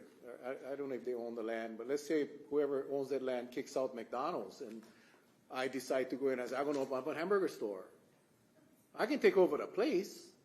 I can take over the building, and if they left back their stoves and whatever, their microwaves, I'll keep that, but it's not a McDonald's. It's not going to be a McDonald's. It's going to be Mel's. And the hamburger not going to taste the same. It probably tastes better, but my point is the marketing of McDonald's is what makes it successful. Not that doggone burgers. Soyoka cheeseburger is way better than a McDonald's cheeseburger. But you don't see Soyoka cheeseburger on TV at the football games. So the marketing, the global distribution network is what the value is at. So I can buy McDonald's building and it won't be a McDonald's. Neither will this people, whoever decides to buy the land, it won't be a Kauai coffee. I mean, it just wouldn't be, Ms. Holland. Thank you. I just wanted to follow up on that. Correct me if I'm wrong. Aren't there some accusations that they actually intend to continue to brand under your logo and your information, even if they do kick you guys out? Is that? Can you clarify that? There is an option to buy the brand. Oh, so they could still market. There needs to be a brand evaluation. Wow. But that will require capital on their part, just for the branding. Then you have to buy the inventory. Then you have to buy the equipment. And that process really should have started months ago, if that were their intent. Thank you. Any other questions? No. Thank you, sir. Well, thank you very much, Chair, for us to really present our view of the outcome in the next 90 days that are going to be critical. And I'd like to thank, the employees for spending their day with us today. And thank you very much. Well, that says a lot when you have that many employees show up, and I'm on social media a lot, but I also recognize that it's not the most accurate source of information. And that is why I wanted it here today, so we could get it from Kauai Coffee and understand, so the people and families. I mean, I just saw people in the hallway that I've known for a long time that I was not aware that they worked at Kauai Coffee. I looked on your website while I was trying to look up, because I couldn't remember the Massimo's name, and I was trying to look before you mentioned it, and I saw your what do you call them? Roasting, what is your roaster masters or whatever? Roast masters, they're all cube graders. They're what? Cube graders. So the cube graders. So that's like having a PhD in coffee. Yeah, and I look at their pictures on the website, and they're like, you know, this are young local people that are from here that are roast masters, and it's just such a part. It's just hard to imagine Kauai Coffee gone. It's like Kojima's and Ishihara. It's like you just get so used to it. It's part of the island. It's part of our culture. It's part of our life. And then poof, it's gone. And I think that's the seriousness of it, because to have it develop to where we are today, it was a very long journey.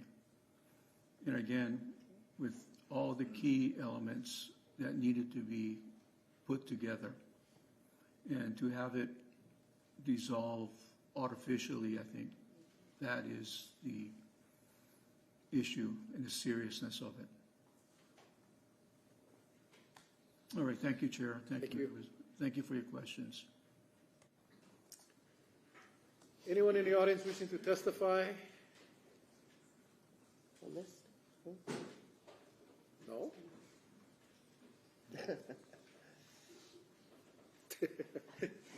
Okay, I'll call the meeting back to order. Any further discussion? Ms. Cowden? Well, I really want to make sure we find a way to have a solution, because the legacy of what Kauai Coffee has become, that is something that we have struggled to create, for economic diversity and agriculture. It's deeply disappointing for Kauai to endure this potential loss of it's been a relatively new path forward in agriculture relative to sugar that gives us hope for not having overdependence on the visitor industry. I think Kauai Coffee has done a very good job of things like having an ecotourism piece there. It's educational. It's a really good presentation for what we do have.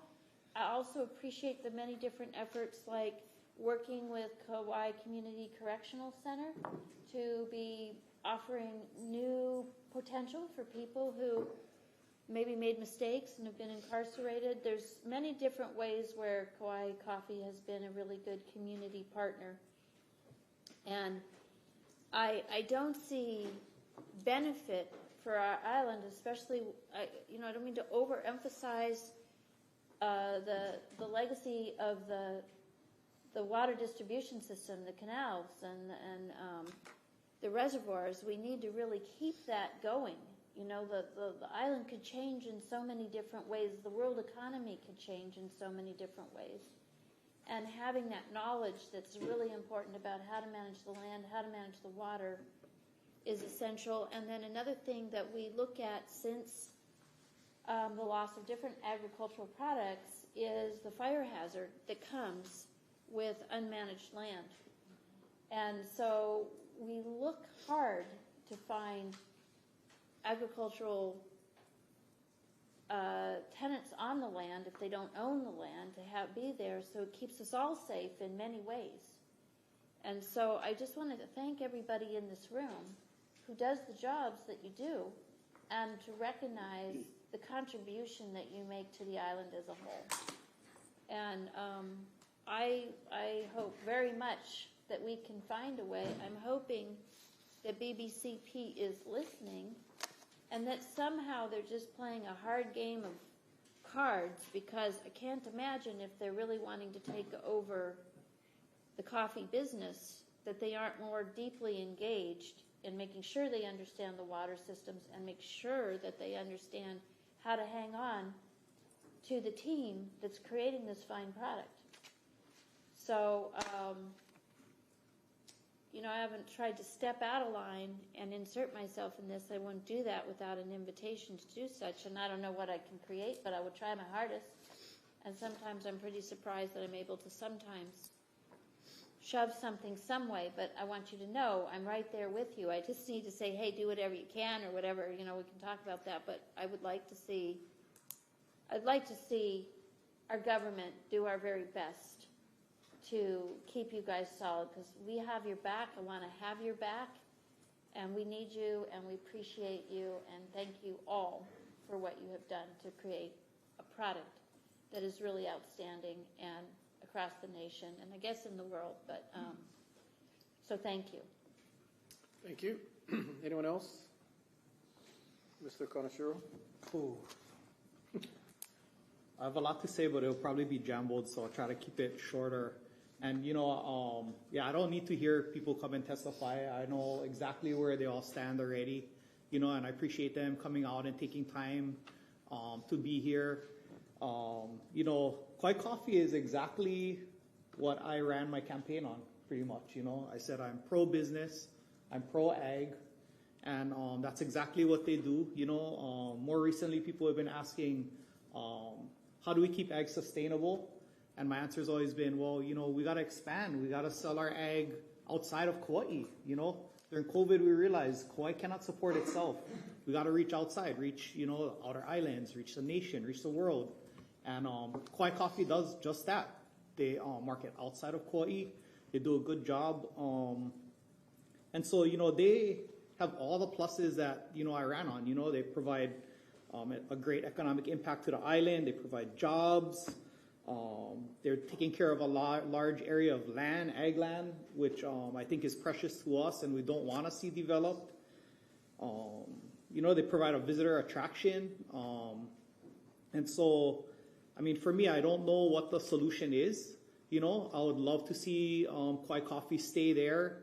I don't know what the intention of the landlord is, so it's really hard to say, what direction this is going to go. But I do hope that they find an amicable solution and understand that, it's not so easy to just up and get rid of Kauai Coffee and think they're going to run a coffee company that's exactly the same, or maybe a boutique coffee company or something. It's just not that easy. And, why do that, at the end of the day, when you have an operation that's doing great, makes Kauai look great, why would you want to interfere with that?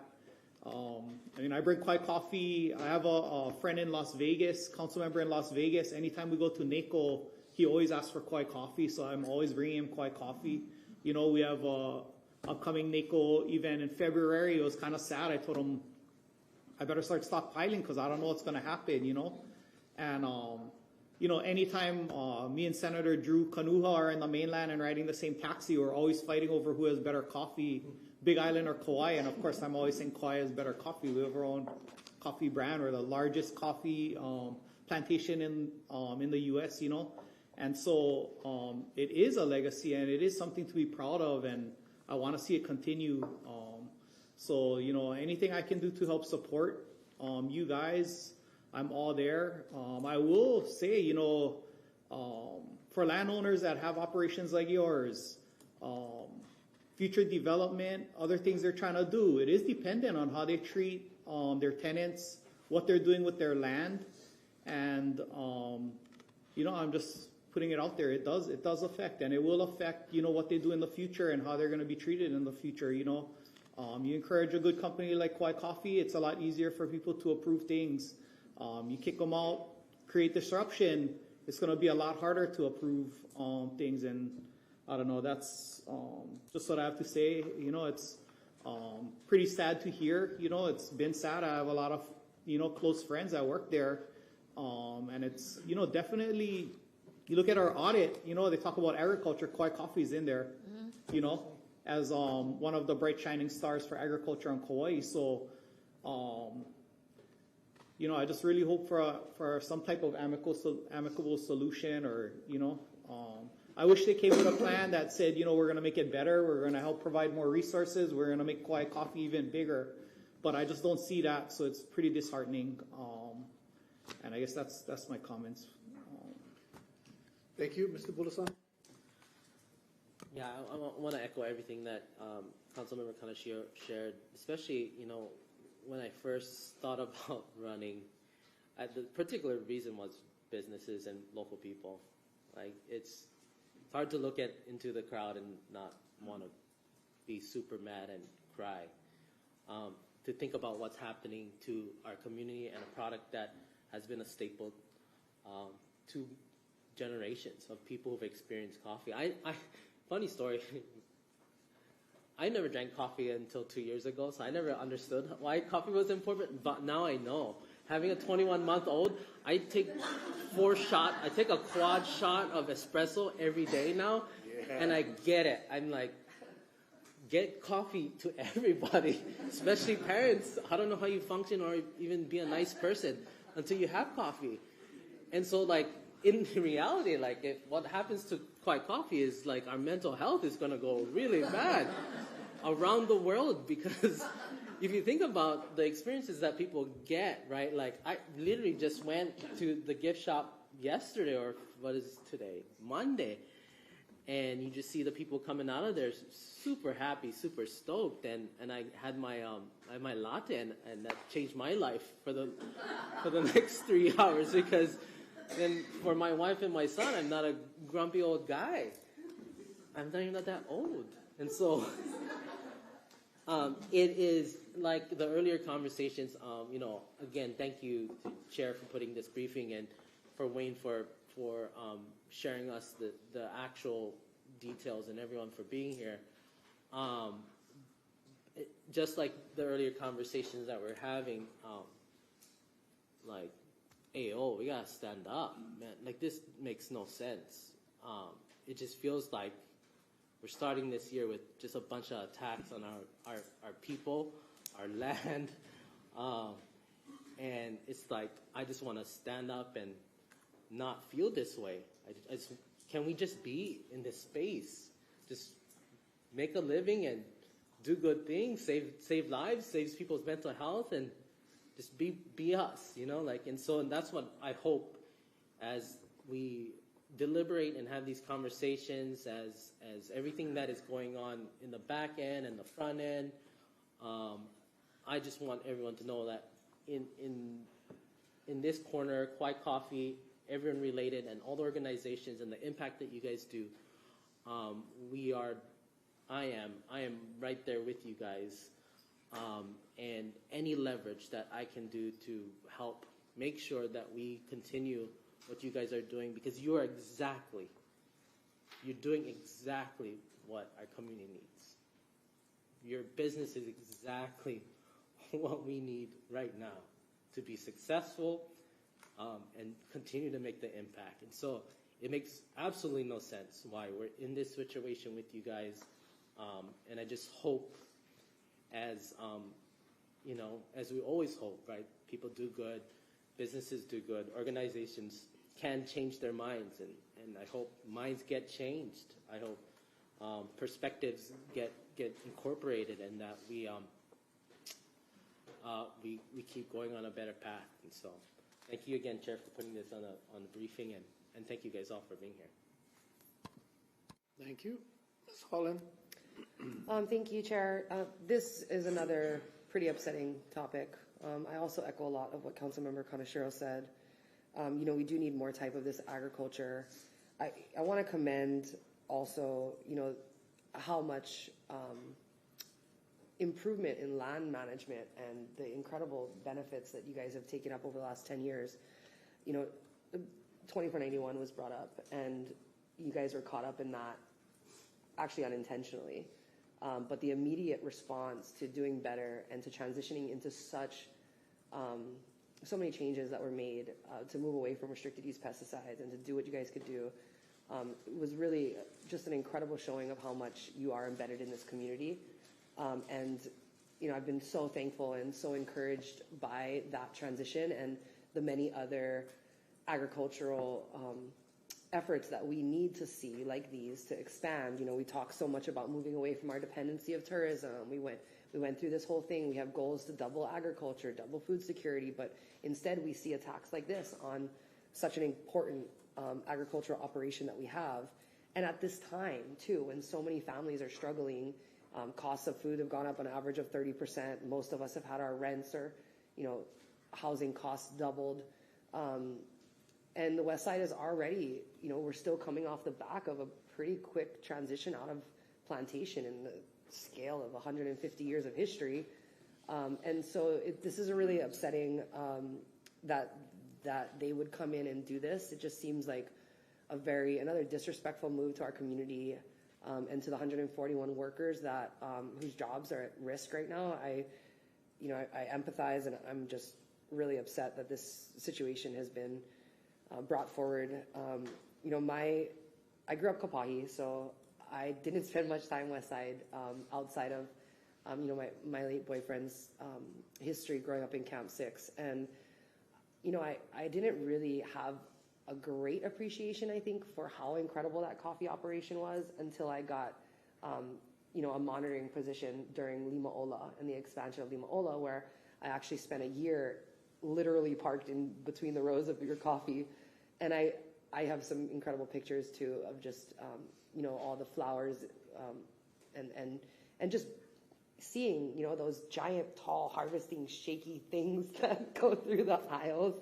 And I was, you know, blown away by the operation and the water, and I got to watch the decommissioning of that 110-year-old ditch that I had to draw and monitor every single bit of that old Japanese sleuth gravity-fed ditch system, which was just an incredible year that I got to spend in LA with more rainbows than I've ever seen in my life. It's like literally the land of rainbows. It's incredible.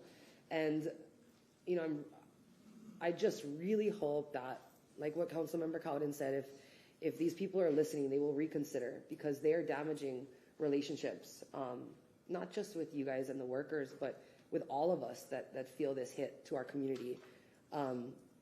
And, you know, yeah, I don't have too much more to say except for I really hope that a resolution can come about that doesn't result in you guys getting kicked off the land. And if there is anything else that this body can do, I would encourage us all to do it. I don't know how we possibly can, and this is the reality of the world we live in where money talks. But I really hope that there's a solution that keeps everyone's jobs and that keeps Kauai coffee not just in its current state, but growing. We need more orchards. We need more of this type of agriculture, like what Councilmember Kaneshiro said about exports. And we talk so much about this, and this is just another hit that is really upsetting. So thank you, Chair. Thank you. Anyone else? Mr. Cooley? Yeah, I just primarily want to express my gratitude to you, Chair, for bringing this forward, and to Mr. Katayama and everyone at Kauai Coffee for everything you've done over the years. I mean, you truly have been a vital part of Kauai's agricultural heritage and local economy for 38 years, right? And so I truly hope and pray that something is worked out. I mean, we definitely at a critical point. You talked about the 60-day advance notice, and March 28, 2026, that gives you January 28. So in 3 weeks, you've got to make that notification. And so I just truly hope that something is worked out. And I hope you'll keep us posted and let us know if there's anything we can do to help. And communities stick together and fight, you know, try. Thank you, Chair. Thank you. Anyone else? If not, thank you all for being here today. And it's a long day. I just wanted to clarify one thing that Arrow brought up about Senator Kanua. I am a coffee aficionado. Ask anyone here. This is always, always, always filled with coffee. Morning to night. I can sleep after drinking a cup of coffee. And there is no dispute that Kauai coffee is better than Kona coffee. It's I agree. Tell Kanua, sorry. Yeah, again, thanks for your patience. Thanks for being here. Like I said earlier, it says a lot when that many employees can show up to support their employer. The union representatives are here to support the employees. So it says a lot. I don't know where this road is going to end up. I'm hoping that there's at least an extension in the lease so more negotiations can occur. And worst case scenario is that if in fact the lease does expire, that I hope that the intention of the landowner is to maintain that very important agricultural operation on the island. I don't know how this works out. My hope is that Kauai Coffee will remain and continue, but that is well above our reach. So thanks again. Thanks for being here. With that, the motion is to receive. All in favor say aye. Aye. Motion carried. Next item, please. Chair, did you want to go to the audit? Sure.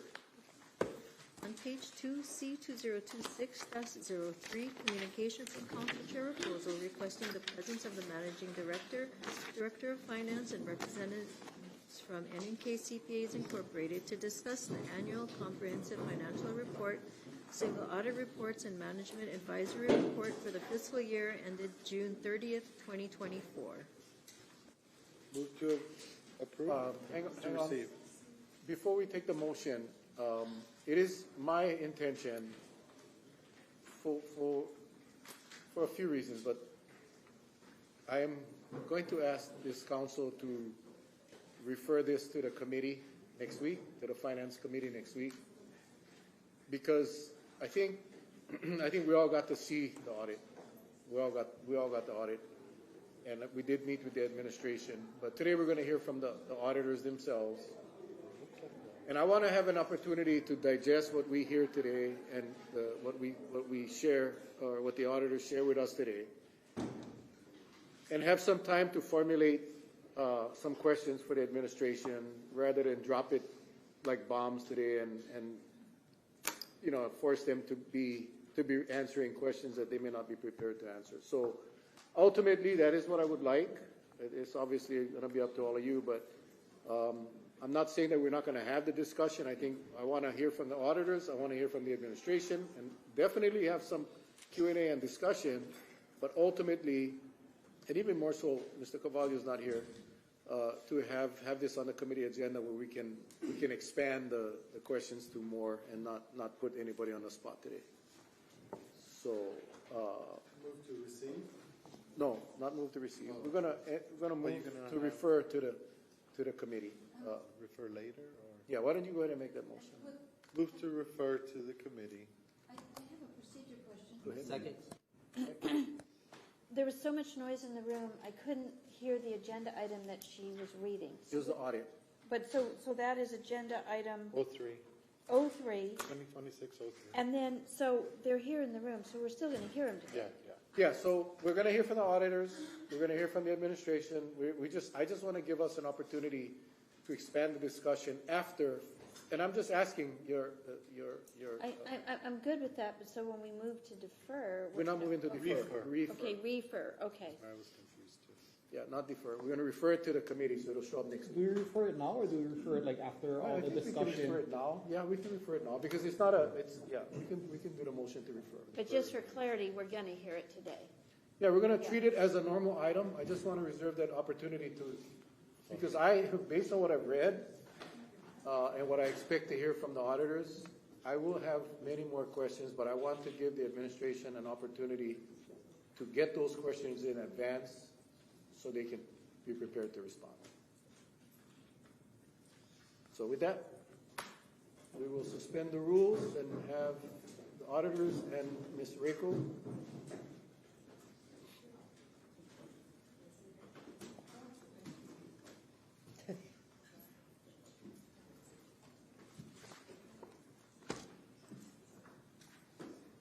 Good afternoon, council members. Reiko Matsuyama, Office of the Mayor. I am here to introduce the auditors. We have John, Paul, and Andrew from NNK. So before they're going to give you a PowerPoint presentation of the audit. They're going to go into the technical details of the audit, like going over any significant variances or fluctuations from prior year. And then they're going to go through some of the findings, or all of the findings. So there were 5 findings this year, which is less than there have been in, well, at least the prior year. And I just want to point out that all the findings were like a record-keeping type finding, not any money going out the door, not any money being laundered or fraudulent or any of that kind of stuff. So they'll be here to explain more of it.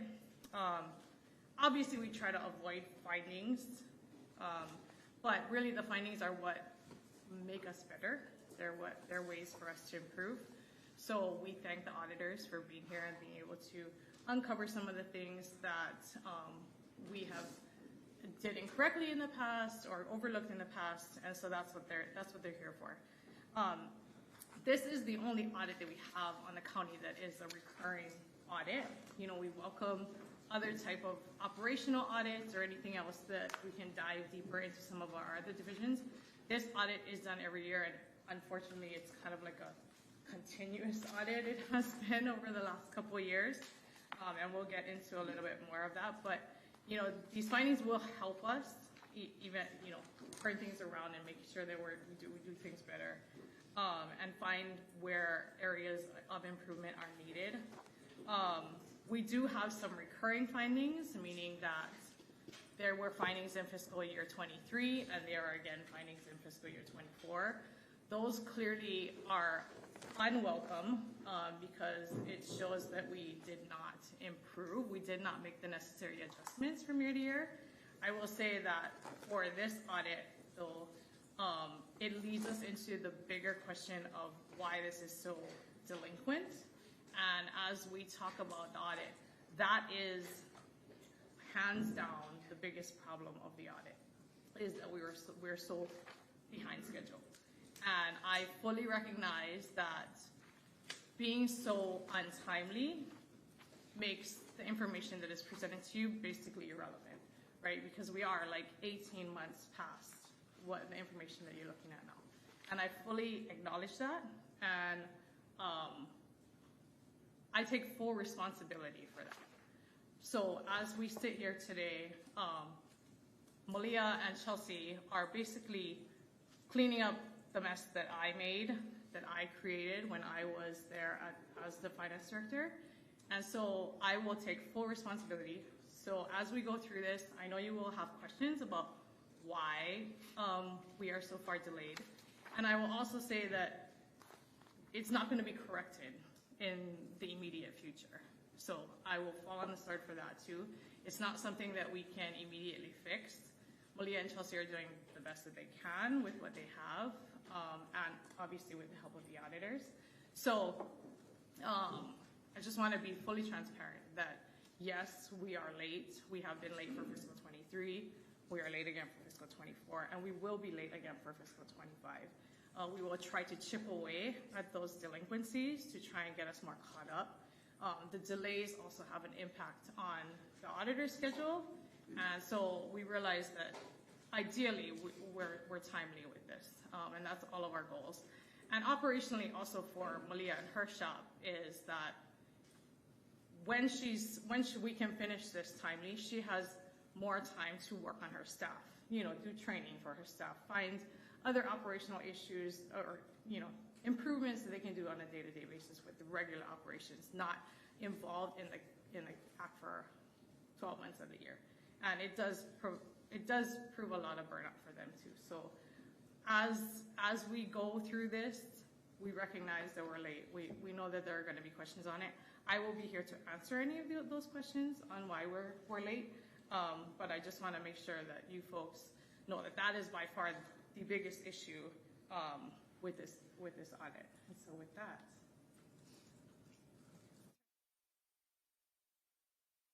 Because, and I appreciate you falling on the sword, Reiko. I appreciate you taking full responsibility, but I also want to make it very clear that, as you know, you might say, just did some findings, and findings are good, we learn, but it's not like we lost any money or whatever. The fact of the matter is these are material weaknesses. These aren't simple findings. These are material weaknesses, which is the worst kind of finding in an audit.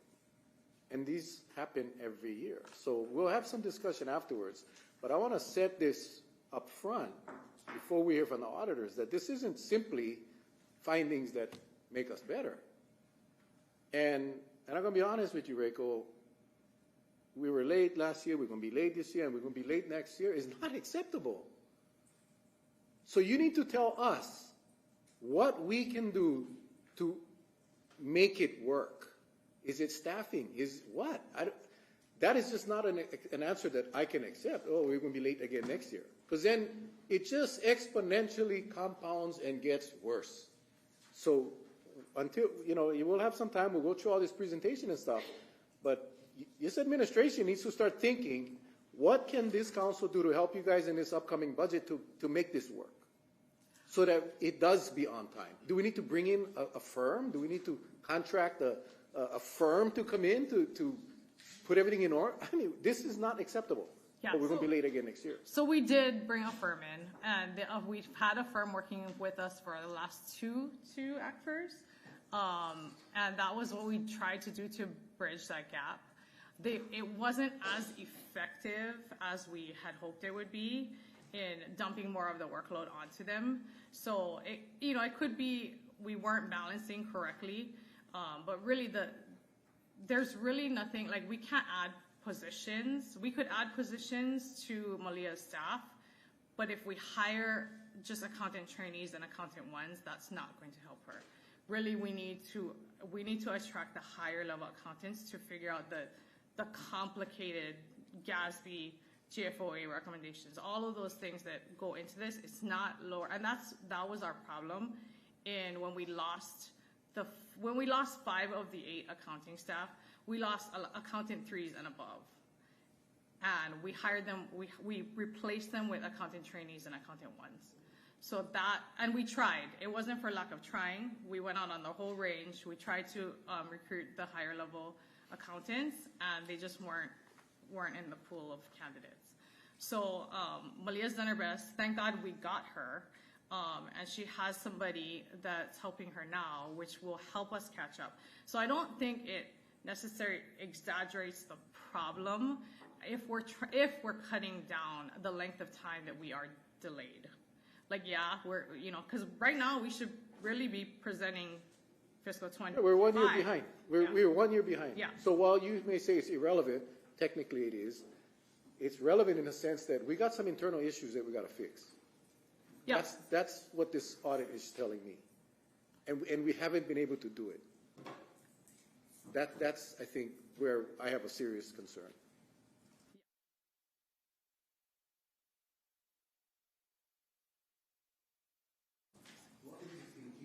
Then on. Oh, okay. All right. If we issued a year ago versus we issue now, like the numbers are not going to change, right? The auditors do their job. The findings wouldn't change necessarily unless they are recurring. So the information that we provided to you wouldn't have changed between if we issued it on time and we issued it now. But we fully recognize that it is late and it shouldn't be late, and we're doing what we can to correct it. All right. Why don't you get started? Thanks for being here, and thanks for your patience. I know we're running a little late, but we just had some technical issues early on. So, what time is your flight? 3 o'clock. What time? 3 o'clock. Oh, okay, you'll miss it.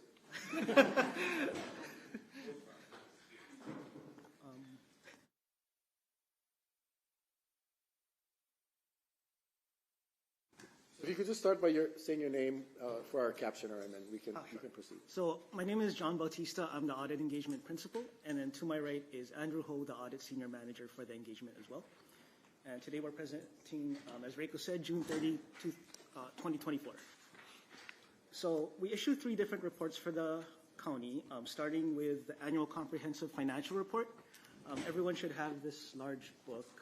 This is the financial statements of the county. We also issue a single audit report. This is a report on the federal funds that is expended by the county for the year, and a management advisory report, which is an additional recommendation that arises during the audit. So we will start with the ACFR. Okay.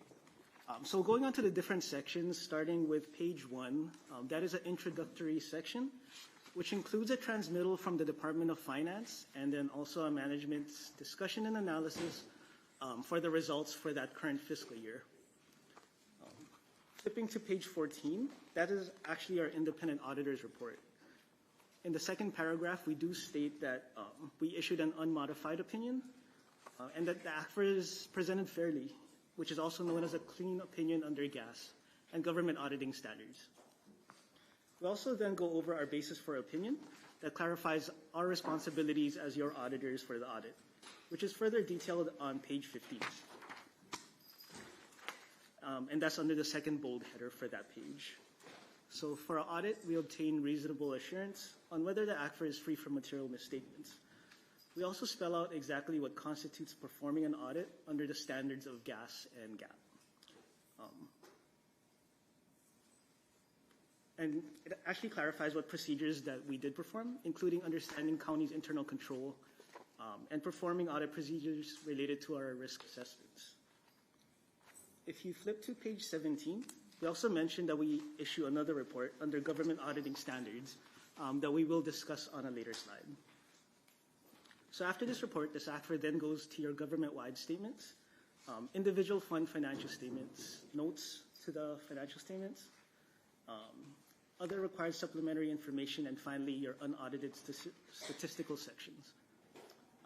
So we'll go over noted items in each of these sections on the next couple of slides. So your county's statement of net position starts on page 31. So this is basically the county's balance sheet. So this year there was no new pronouncements issued for fiscal year 2024. So all the line items are consistent year to year. There's no new line items. But just going down the balance sheet for some significant balances, starting with your cash and investments, there was an increase of $59 million. This is primarily due to interest activity and increases in fair market value of the investments. Going down a couple of lines, you're due to other governments. That had an increase of $14.4 million. That's due to increased grant activity in the fiscal year and the timing of work that was performed. And we will see those changes also in your statement of activities when we go to the following page. Below that, your capital assets had an increase of $32.6 million. And a lot of this increase is due to construction in progress of the Lima Ola housing development and various land upgrades and improvements. Going down to your liabilities, deferred inflows on your pension and OPEB, other post-employment benefits, these always have year-to-year changes based off of your third-party actuary reports that drive the changes in these balances. And then finally, your net position had an increase of $134.4 million. This is attributable to current year increases in your general revenues, such as real property taxes that we will now go over on your statement of activities, which is the following page. So on this page, this is your income statement, government-wide for the county. So on the top left is your expenses for your government-wide. So there was an increase here, a large portion being due to temporary hazard pay that was accrued prior to the issuance of this ACFR to be paid out. And then also additional expenditures related to OPEB and pension expenses. To the right of that is your program revenues. So some fluctuations there is an increase in your capital grants and contributions of $16 million.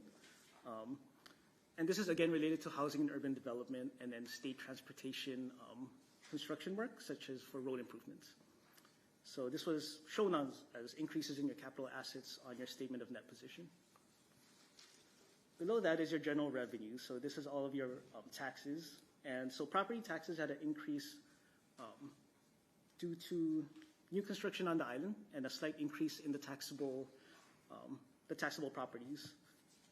And then unrestricted investment and interest earnings also had a large increase. Again, this is due to the fair value increases in investments. And then the last item of note on this is in your business type activities in the column to the right of that. There was a prior period adjustment. This actually increases your net position for your business type activities, and this is related to a liability that was accrued for the sewer fund in 2023. But we'll go over that in further details on one of the following slides. Okay. So going on to page 34. Yes. This presents each individual fund's balance sheet and income statement 2 pages after that. So as a whole, we went over the asset and liability fluctuations on a government-wide basis, but on a fund level, fluctuations are mainly on the changes in the net position on page 36. So the general fund had an increase of 13.7 million.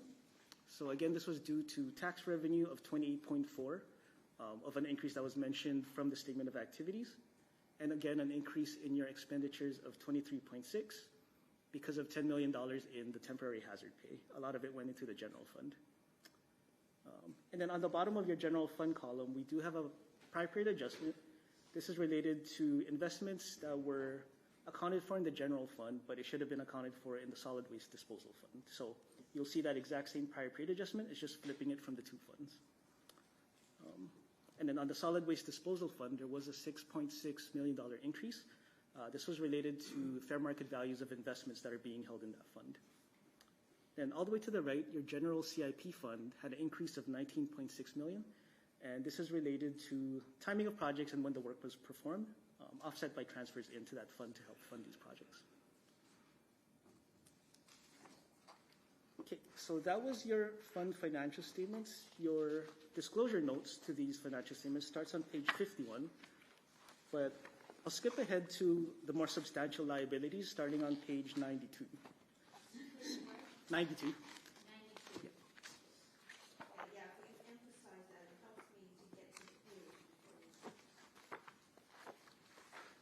So on the very bottom of that is just the initial header for employee benefit plans. Really, this entire section details your pension and your OPEB plans.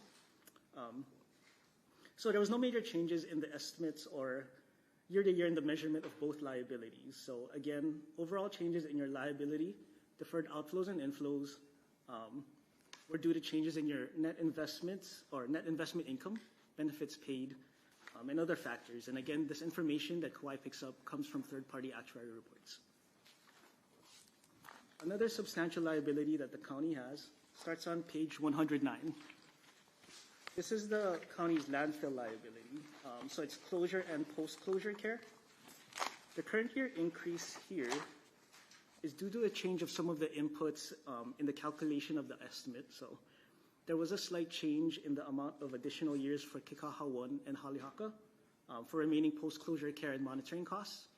And at the same time for Kekaha 2 landfill, closure and post-closure costs were increased due to forecasting for inflation for that existing estimate for those costs. And then the final note that I wanted to point out was on page 115. 115. So here we have note 20. This is related to the restatements I mentioned earlier. So that 8.8 million is that first paragraph. So this was just this was an error in the entry that basically recorded a full liability for a loan, but under GASB you're just supposed to record what was drawn down as of year end. So it was taking off that 8.8 that was accrued for year end that wasn't drawn down yet as of 2023. And then the second entry is related to that 3 million adjustment that we saw on the governmental funds under general and solid waste. So again, the investments should have been flip-flopped between general and solid waste. But overall, in the statement of activities, there wasn't an effect on it because it's just between those two funds. Additional information on this prior period is going to be on the single audit slides of the findings and recommendations. And then below that, finally, we have a subsequent events note.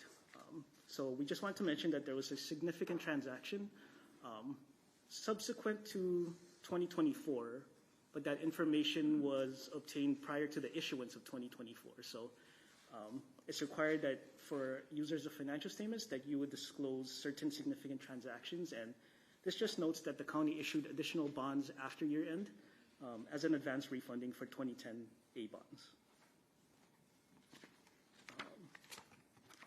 So that concludes the ACFR portion of significant transactions and disclosure notes.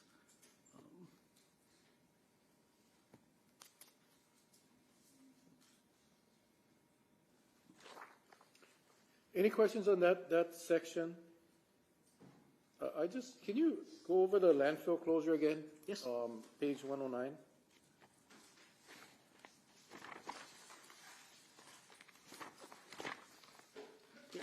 So under GASB 18, you're supposed to accrue 30 years of closure and post-closure care in order to identify the liability that should be there that the county will eventually pay out. So there's two closed landfills, Halehaka and Kekaha 1. Right. It was estimated that post-closure care, since they're already closed, would incur maybe another 1 or 2 years based off of the contracts that are in place. So they accrued for those costs. And then for Kekaha 2, that still is open. Because of inflationary costs year to year, they're adjusting for it for the existing costs that were already there in the prior year.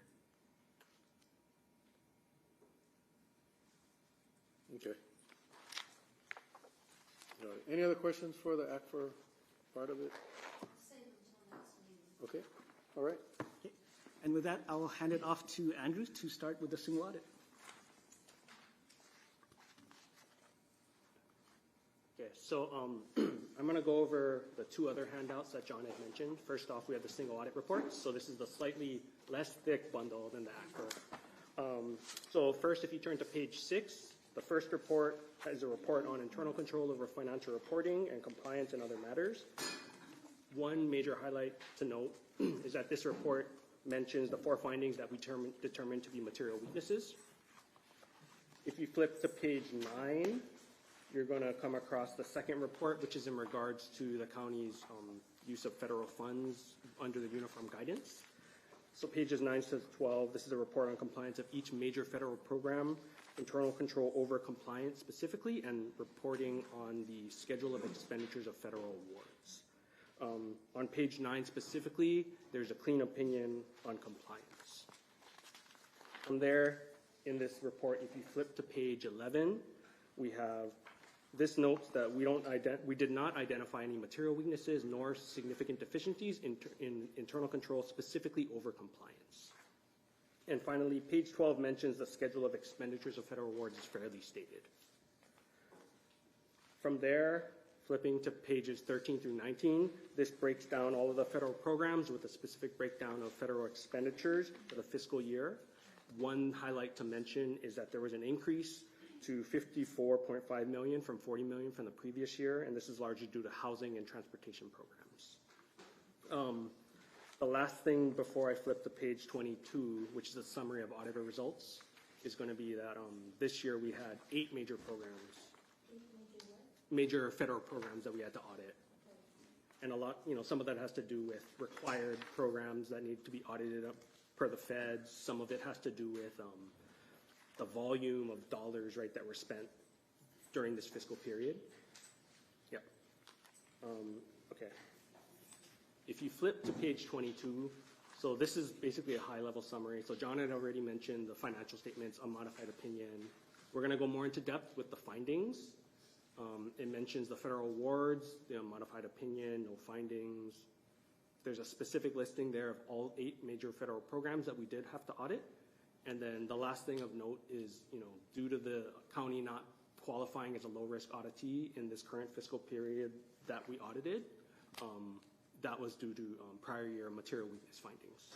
So that results in a higher percentage of federal program or expenditures that need to be audited. So just real quick, if we are a low-risk auditee, like what's the difference in numbers of programs? Generally, is it? So as a low-risk auditee, you would audit 20% of the expenditures on your CFA. As a high-risk auditee, it's 40%. Wow, okay. But one thing to note is, like, with the mix of programs that were audited during this fiscal period, some of them were like must selects anyway, so it's not like that even comes into play with certain things. So that impacted some of the count too. Moving on, we're going to just high-level summary of the types of findings we would typically potentially discuss at a meeting like this. So first off, we have material weaknesses. These are like high-level the worst kind, as Chair Raposo mentioned. So a deficiency or combination of deficiencies in internal control that prevent or detect a material misstatement. Just one thing to mention, if you're talking about compliance and federal awards, that would be listed as material non-compliance. A significant deficiency is a deficiency or combination of deficiencies in internal control. Less severe, but it's important to merit attention to you folks. And lastly, other reportable findings required to be reported of instances of non-compliance that are required to be reported. Little wordy. One thing to mention is the word material. So this is going to be calculated based on the county's financial statements, or in this case, the schedule of expenditures of federal awards. The dollar amount will determine the materiality for the particular year. Or in the case of the financial statements, the amounts there. Okay, now we're going to get into the financial statement findings. So first off, we have 2024-001. This is on page 23. This is improvement controls over financial reporting. This is the first of 4 material weaknesses. Basically, there are a bunch of post-closing journal entries that came up during the course of the audit, and these entries should be made either before or during year-end closing prior to the audit fieldwork starting. One thing of note, this is one of the repeat findings from the previous audit. Second, on page 24. On the 23, yes. You say we noted numerous instances. What is numerous? So each fund, well, not every fund, but each of the funds had multiple entries, not just 1 or 2, but as far as the count, we would have to go back to that. Yeah, numerous is a lot. I don't think it's 100, but it's not It's 10. definitely not 10. Yeah. That's super numerous. Yeah, but this was, again, a repeat finding, and, okay.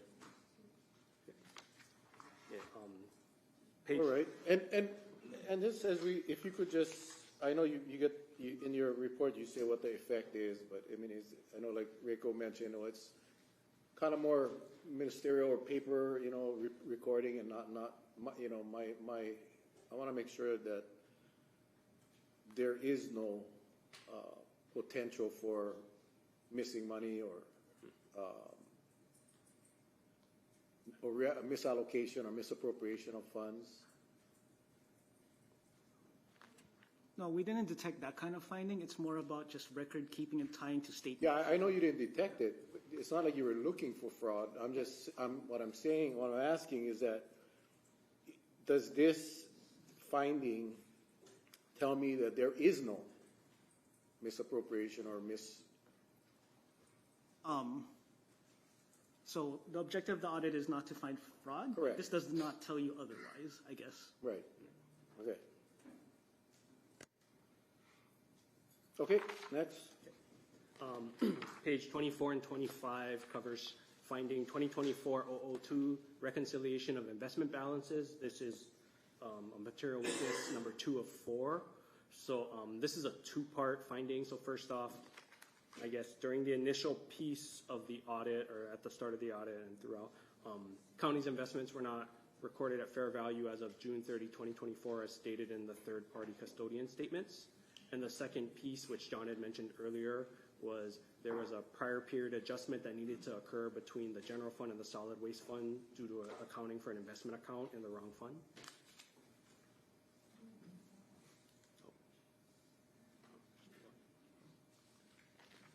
Okay, if you turn to page 26, 2024-003, untimely processing of expenditures, material weakness.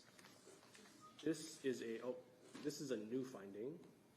So in this case, the county, there were 2 things that came up. First off, the county didn't record roughly $622,000 of expenditures in the correct fiscal period. So it was recorded, it was just in the wrong period, a cutoff issue.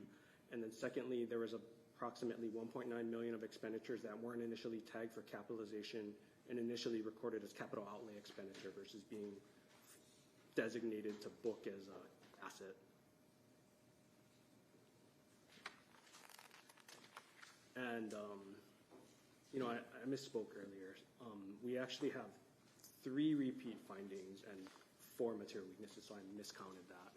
But so the last finding, 2024-004, due to other government prior period adjustment, is cited as a material weakness. This is a new finding.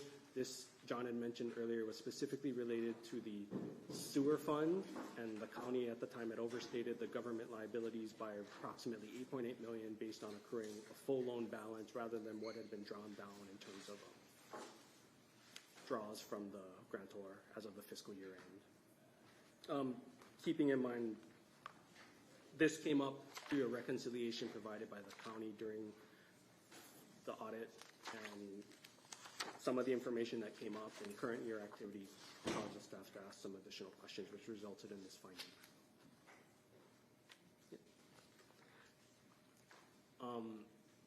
I know there's a lot that you folks have in terms of discussion and things that you might be concerned about. So I have some good news. We have status on prior findings. So last year's audit, I believe we had about, what was that for?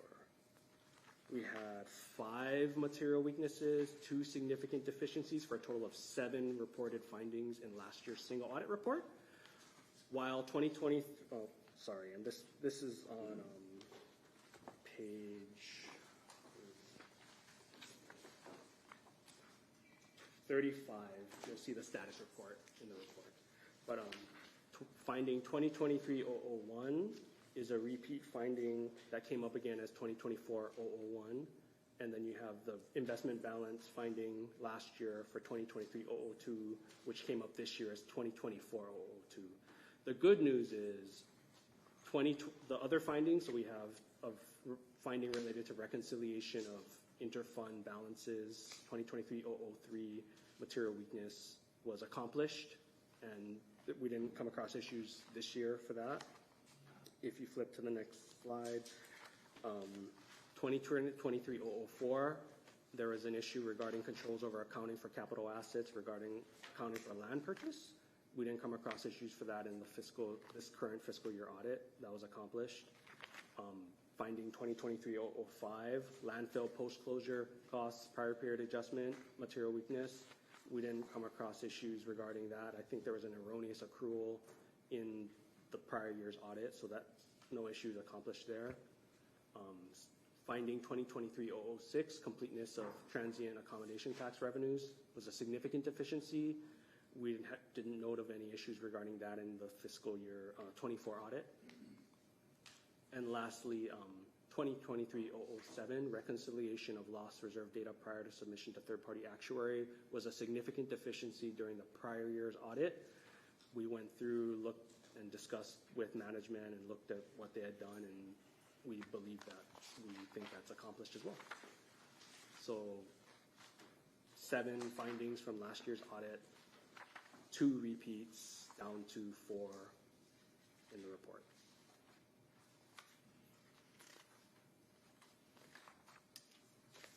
All right.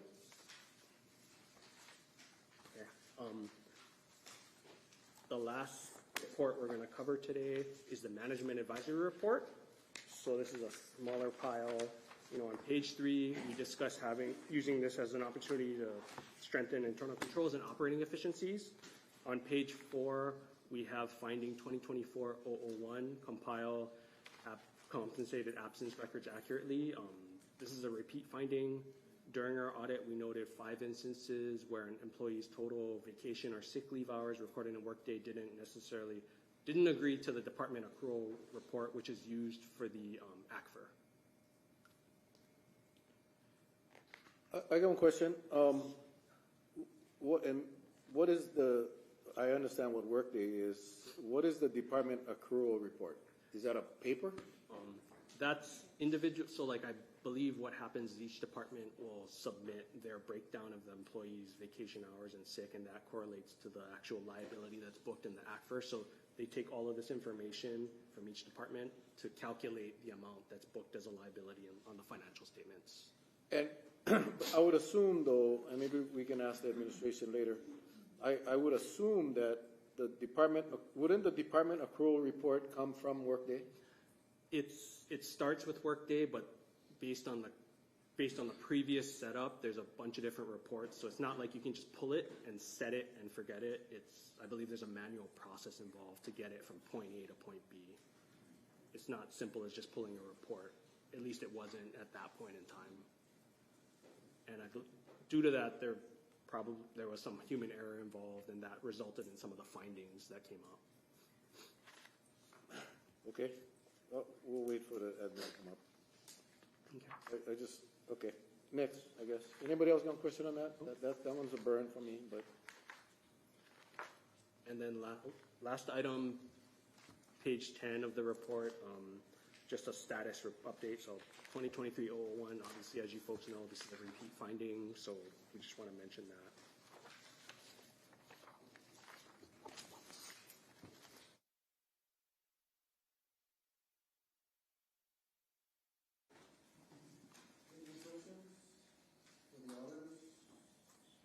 They won't be here next week, so if you guys have any questions for them, ask them today.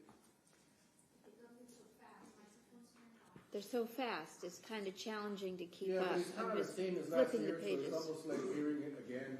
Go ahead, do you have a question? Yes, please. I'm the newest council member, and I'm learning a lot. And I'm just wondering, you guys, I'm assuming you do this for municipalities across the country? Or it is in the state of Hawaii. Across, so how about you? we do County of Maui as well. Okay. That's it? We used to do County of Hawaii, but that was a couple of So years ago. in your experience of auditing, even outside of that, whatever experience you guys have, is findings of like 5 findings like this kind of a normal thing that you uncover in audits of this nature, or is it low? Is it high? Is it? I mean, I believe other counties also had similar amount of findings. Okay. It's not out of the realm of possibilities for an organization as large as a county. If you were to rate these findings, in your experience of really bad things you may have found in audits, and the best of the best between 1 and 10, can you give me a number of 10 being the absolute best and 1 being the absolute worst you've seen in a municipality audit, such as this? I'm not sure if I could rate a 1 to 10. Okay, it was worth a try. Thanks. I have a follow-up on that. My memory is a few years ago, we got, really a good star on our audits. Is that right? We were doing excellent? Well, we did used to finish it in January. We finished it on time, but weren't we getting acknowledged as having done a very good job on it? There was some sort of... Yeah, so if you used to submit by that deadline of December 31st, you would get this GFOA certificate. Yeah, that's... Yeah, and that used to be near the front of the ACFR. Yeah, so we had a certificate, but I guess that's not determining the number of findings. It's just that we got it done on time. Correct. Okay, because I know we don't have that. It's a participation trophy. It's a participation trophy, but... Everybody gets it if you turn it in on time. Okay, all right. It's not things like we get on a flawless audit, you get the certificate. It's just, you turned it in on time, here's your little cookie. Okay. So, yeah, it's kind of, I always question, I was like, yeah, we take so much pride in that certificate, it means you turned it in on time. Okay, because I just want to support a little bit of what you said earlier. Did you notice it's not here in this one? Yes, I do notice that. So I just want to make sure that we don't normalize having late, because it's like too late to actually be meaningful for this budget. But I appreciate our new person working, who's here, Malia. And yeah, we just kind of whipped through this so fast. It's harder for me to pull it up, the questions right now, but I did talk to our team, and I can just ask them, I think. Yeah, I mean, the auditors are here to, pretty much the ACFR, I mean, the numbers, the sheets, because, I mean, the findings are, it's the findings, it's clearly defined. I mean, that needs to come from the admin. As far as, it's internal processes that are messed up. And that's why, in the beginning, I'm asking the administration to tell us what you need. I'm not going to be up here to. My biggest fear is Malia quit. That's my biggest fear right now. Is Malia just say, screw this? You know, they're dumping everything on me, and I don't want to see that happen. And that's why we're here, right? That's what the value of this audit is, for us to make a determination. What do you need to fix it? Everything can be fixed. And I'm not going to buy the excuse we're understaffed or these people left us. That's 2 years ago. What do we need? And if we got to invest, then let's invest to get it right. Because I can tell you, we're going to be late next year. If we're late next year, we're going to more than likely be late the year after that. So let's do what we got to do to get it right. That's my whole position. It's important to me because for me, I usually go through these every single page, and as was noted, make all my little yellow sticky notes on it, because I find this is an essential piece for me prepping my mindset for looking at the budget, for knowing where we need to make differences, and so you know, I needed this a year ago. Any more questions? And there are a lot of changes. Any questions for the auditors? Not their case, not their fault. No, thank you, gentlemen. I guess you'll make your flight. God bless them. Thank you, Chair. If we have any questions, we don't expect you to be back next week, but we can send it over if we have any questions. Thank you.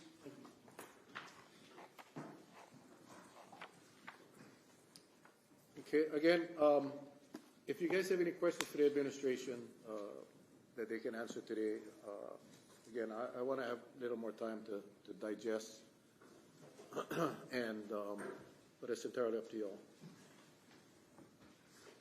Well, HR is here. I have a question on the workday finding. Is there a way where we can update it so we don't have to do manual work, where workday works with the current system we have? I know, and it's always been an issue, you know, of updating our whole system. And I know we put some money into it. I don't know if we've updated anything yet or made the transition, which I know is completely very difficult to do. But I know Workday is a newer system. Is there?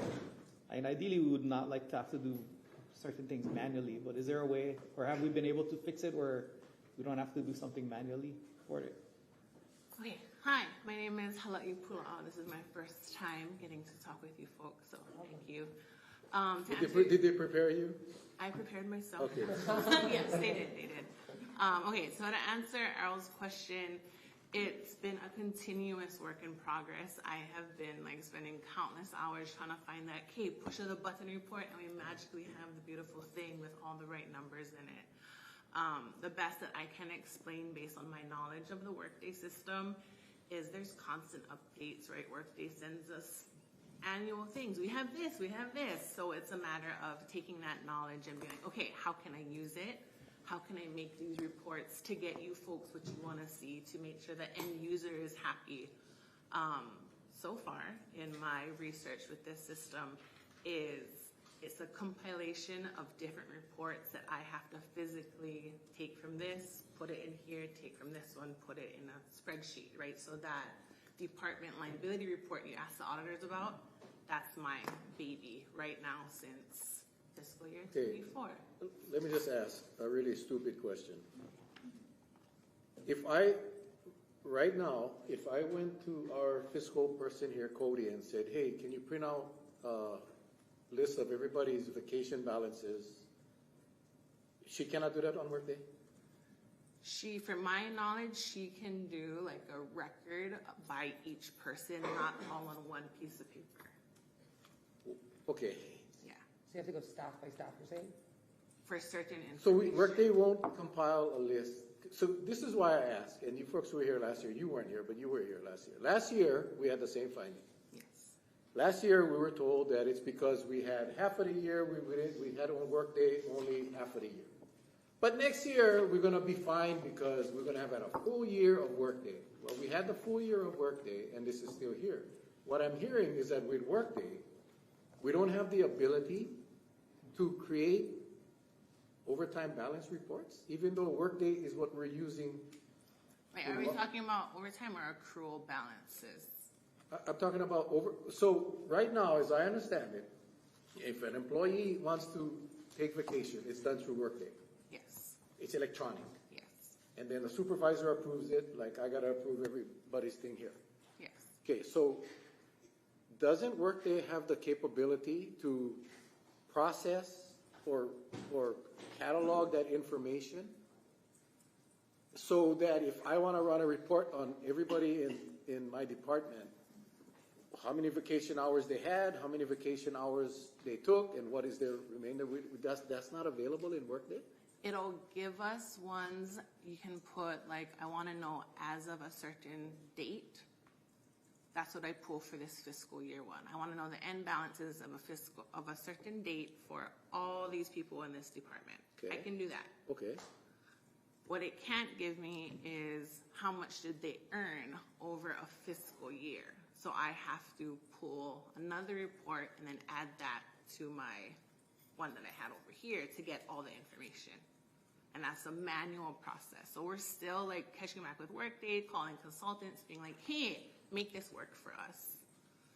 So it's an in-progress thing, high priority. So it really hasn't made it more efficient. No, I shouldn't be talking to you. It really hasn't made it more efficient. Annette Anderson, Director of Human Resources. Thank you for the question. I just want to emphasize that the departmental accrual report, otherwise known as DAR, is needed by the Finance Department for the ACFR. There's components of the ACFR that need to be put in, and that is the deficiency that we're seeing. The whole Workday program is wonderful, far better than anything we ever had when we had manual. And as you probably know, our goal since Workday is to tweak it to make so we didn't have hardly any manual process. So I'm upset, there's nothing I can do about it, that in order to complete this report that finance needs for their ACFR, we have to have Hala'i do a manual report. Now she is pulling different manual reports from Workday, putting it into a spreadsheet, and doing all the formulas that you got to do in Excel, and that's where the errors occurred that the auditors pointed out. The good news is, when we got the findings from the auditors, she has also researched how can I make the pulling of the data together so that we don't have errors. And it's my understanding, and she can confirm, that we are almost 100% confident that we've fixed it going forward, because she knows how to create the appropriate formulas when she's pulling all these reports from Workday into a spreadsheet, which again will be a manual process. And to your earlier point, and I mentioned in the corrective action plan, it's unfortunate, but there's nothing that we can do about it. If we have human resources management system, which is Workday, for the payroll, for the time accrual, and now we also have it for recruitment, right? But Workday is a big company that has different types of software. There's a financial management software that Workday has. If we had that, which we don't, and I don't think we will, it would automatically pull the components that are needed for the ACFR, but it ain't going to happen. Why isn't it going to happen? Well, that's a procurement issue. Okay. And so my understanding is we're not going to have that from Workday. We're going to have, just like we have now, a different financial system. Yeah, and that's part of the problem we have with this county, right? Because you have softwares that cannot integrate. Well, that is. So we went with Workday, because I remember the sales pitch. We went with Workday to make it all electronic. But because we're using a different a software to handle a different part of financial reporting, now we've got to hire somebody to manually input data into a spreadsheet and then manually recover the data from Workday, and now you're telling me that Workday has a module that would eliminate that.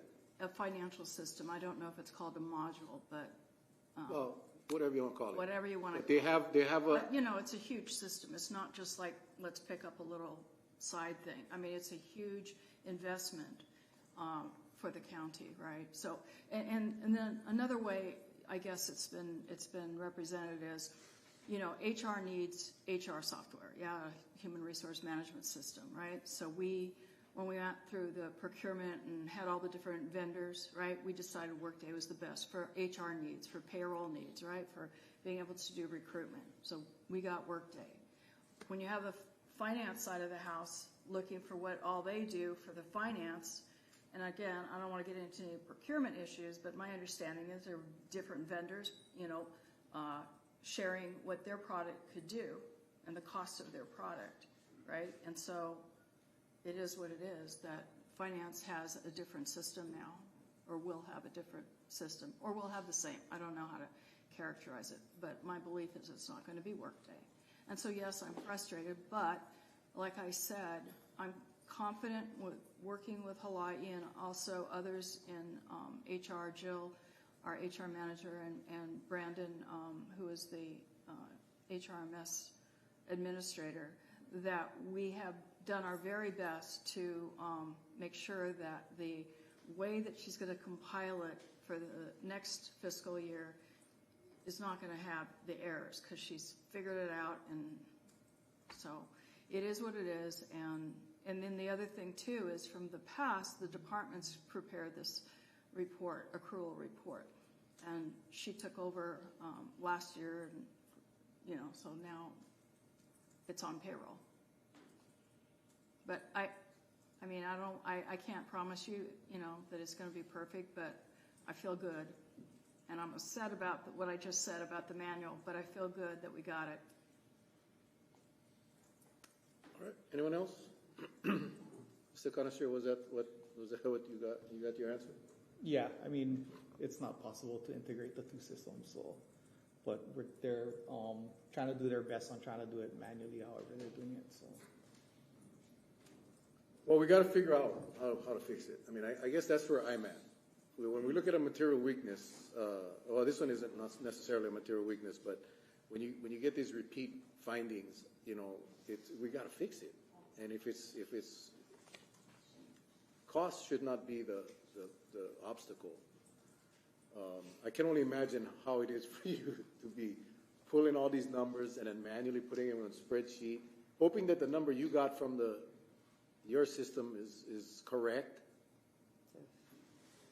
It's definitely been a learning experience, but just echoing what Reiko kind of mentioned earlier, I, in a weird way, am very appreciative of the finding, because it makes me want to and perform better and find more efficiencies for not only my reporting, but like others, or like the end user. Like, how can we use this complex and robust system to help not only my department, but like everybody, and like the guys are looking at their accruals every day and not having to question it, like, oh, is this right? Is this wrong? Like, how can we get to that point? And I believe in the system. Like, it has so much capabilities, So I think it the finding offers a meaningful insight and supports stronger accountability on me and my staff to do better for our county employees.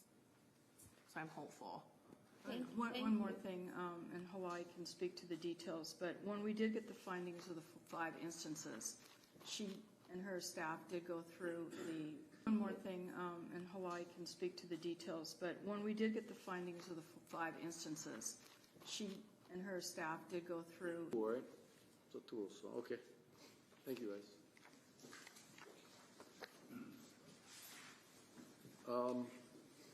With that, we can move on. I would expect next week at the committee meeting we can dig into each of the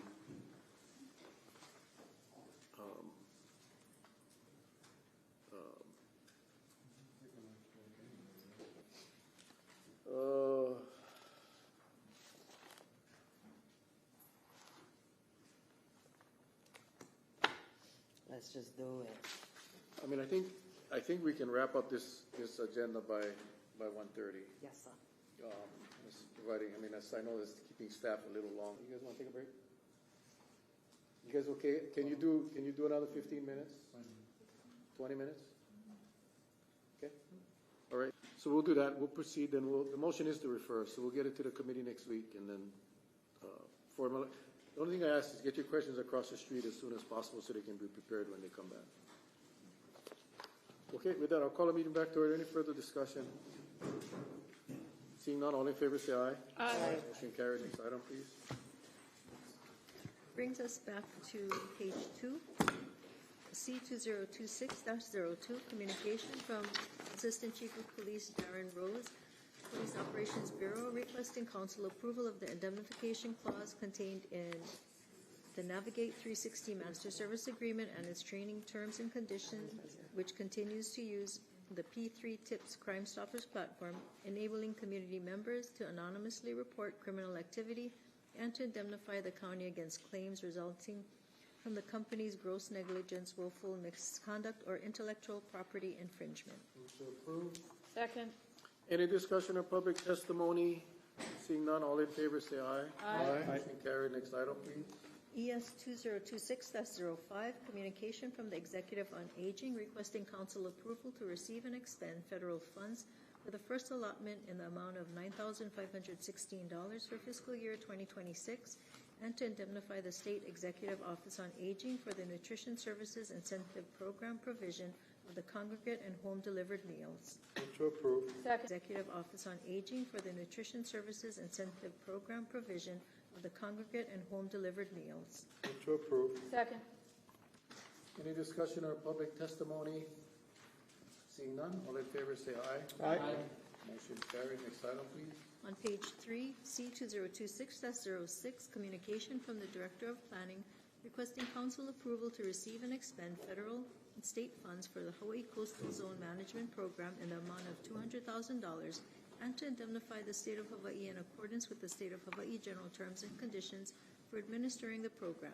This recurring pass-through grant will be utilized to continue the implementation of the CZM program on Kauai commencing July 1st, 2025 to June 30th, 2026, and will be expended on salaries, wages, travel, and other items for the CZM program, specifically for the implementation and enforcement of the Special Management Area rules and regulations of the County of Kauai and shoreline setback provisions of Chapter 8, Kauai County Code 1987 as amended.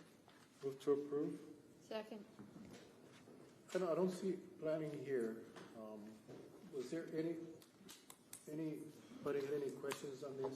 I saw kind of outside earlier, but I'm not sure if he stuck around.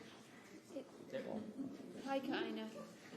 I'm just asking if anyone had any questions because. I would just have a real simple program, Okay. very simple question. Kaina. Kaina, I'll suspend the rules. Hey. This CZM $200,000, is it basically what we have continued to do with our Sea Grant program? Sorry. Town hall on behalf of planning. Sorry, Terry, I heard you say lunch. I started walking that way. Now ran back. Apologies. The Sea Grant program is funded by the County of Kauai. The CZM funds come from the feds, are funneled through the State Office of Planning, and are given to the County of Kauai to run our CZM program. I will say that this $200,000 was not actually released previously by the White House. And we have been somewhat functioning to fund our positions internally until we just got signaled recently by OEP that we should create a possible funnel in the small chance that the White House releases the funds. So, because that's why it's July 1st through July 3rd, because I was wondering why it's after the fact. Yeah, so when we generally come to council that we do annually to receive and expend the funds, that's early on in the year. The Office of Planning had made the determination, made the assessment that even though Congress had allocated these monies, the White House wasn't going to release them.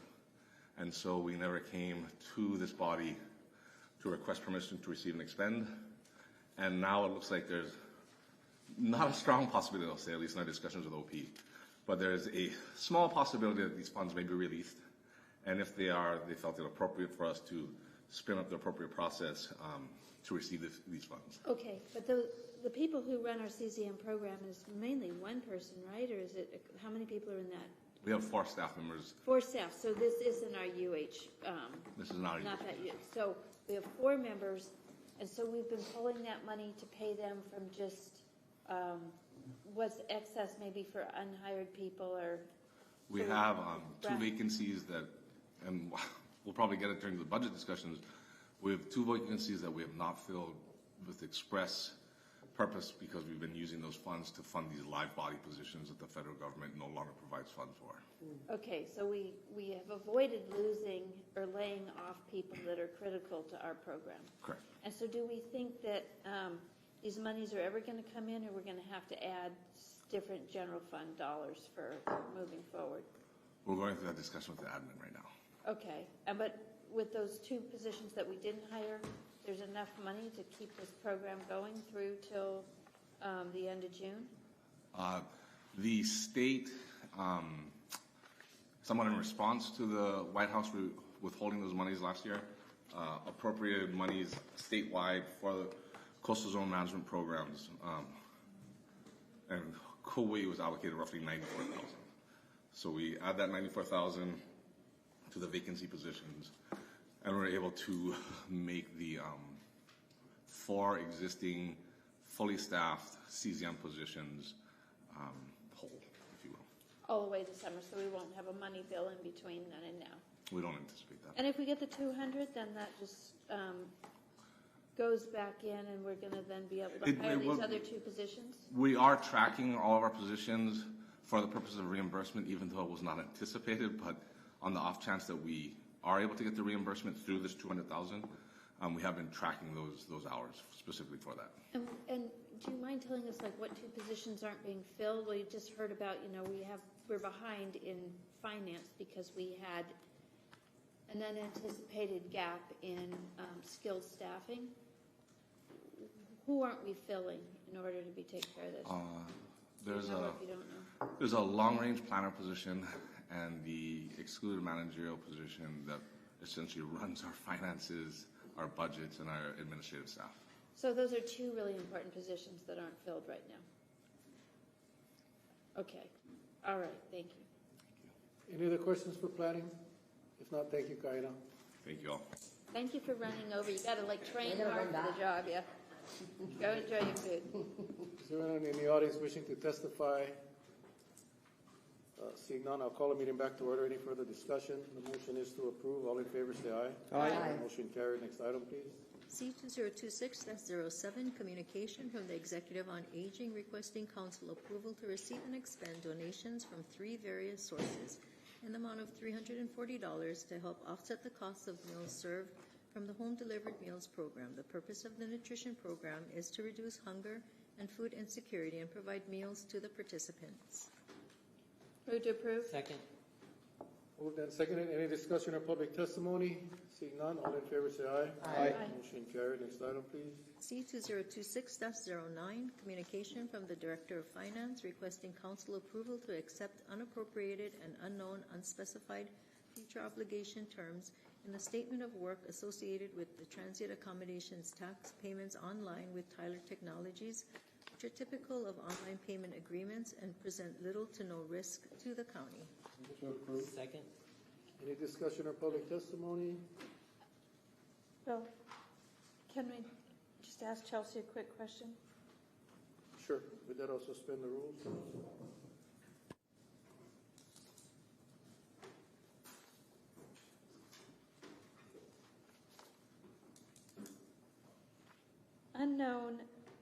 Unappropriated and unknown specified future obligations.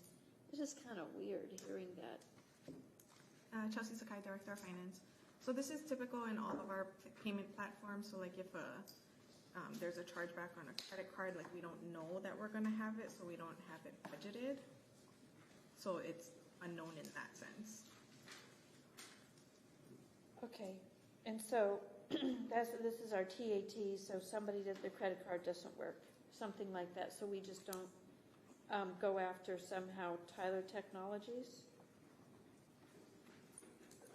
So, yeah. So we're responsible for the chargebacks if there are any. Okay, and so Tyler Technologies says, hey, if your people they've got a bad card, it's not our challenge. All right, thank you. Yeah, this is not an indemnification. This is basically allowing them or agreeing to the term that we will pay the chargeback. Okay. Any other questions? If not, thank you. With that, I'll call the meeting back to order. Any further discussion? Seeing none, the motion is to approve. All in favor say aye. Aye. Motion carried. Next item, please. C2026-10, communication from the Director of Finance requesting council approval to accept travel-related reimbursed expenses from the International Association of Assessing Officers for the County of Kauai Real Property Tax Manager to attend the IAAO Governance Committee meeting, which will be held in Kansas City, Missouri on February 27th through 28th, 2026. The meeting ensures that the county remains at the forefront of industry standards and best practices, provides networking with others, gains insights into the latest trends and developments in the field, and fosters relationships that can lead to future collaborations. Move to approve. Second. Any discussion on public testimony? Seeing none, all in favor say aye. Aye. Motion carried. Next item, please. On page 4, claim C2026-11, communication from the county clerk transmitting a claim filed against the County of Kauai by Michael Scott for personal loss and injuries pursuant to Section 23.06 Charter of the County of Kauai. Move to refer to the county attorney for disposition and report back as necessary. Second. Moved and seconded. Any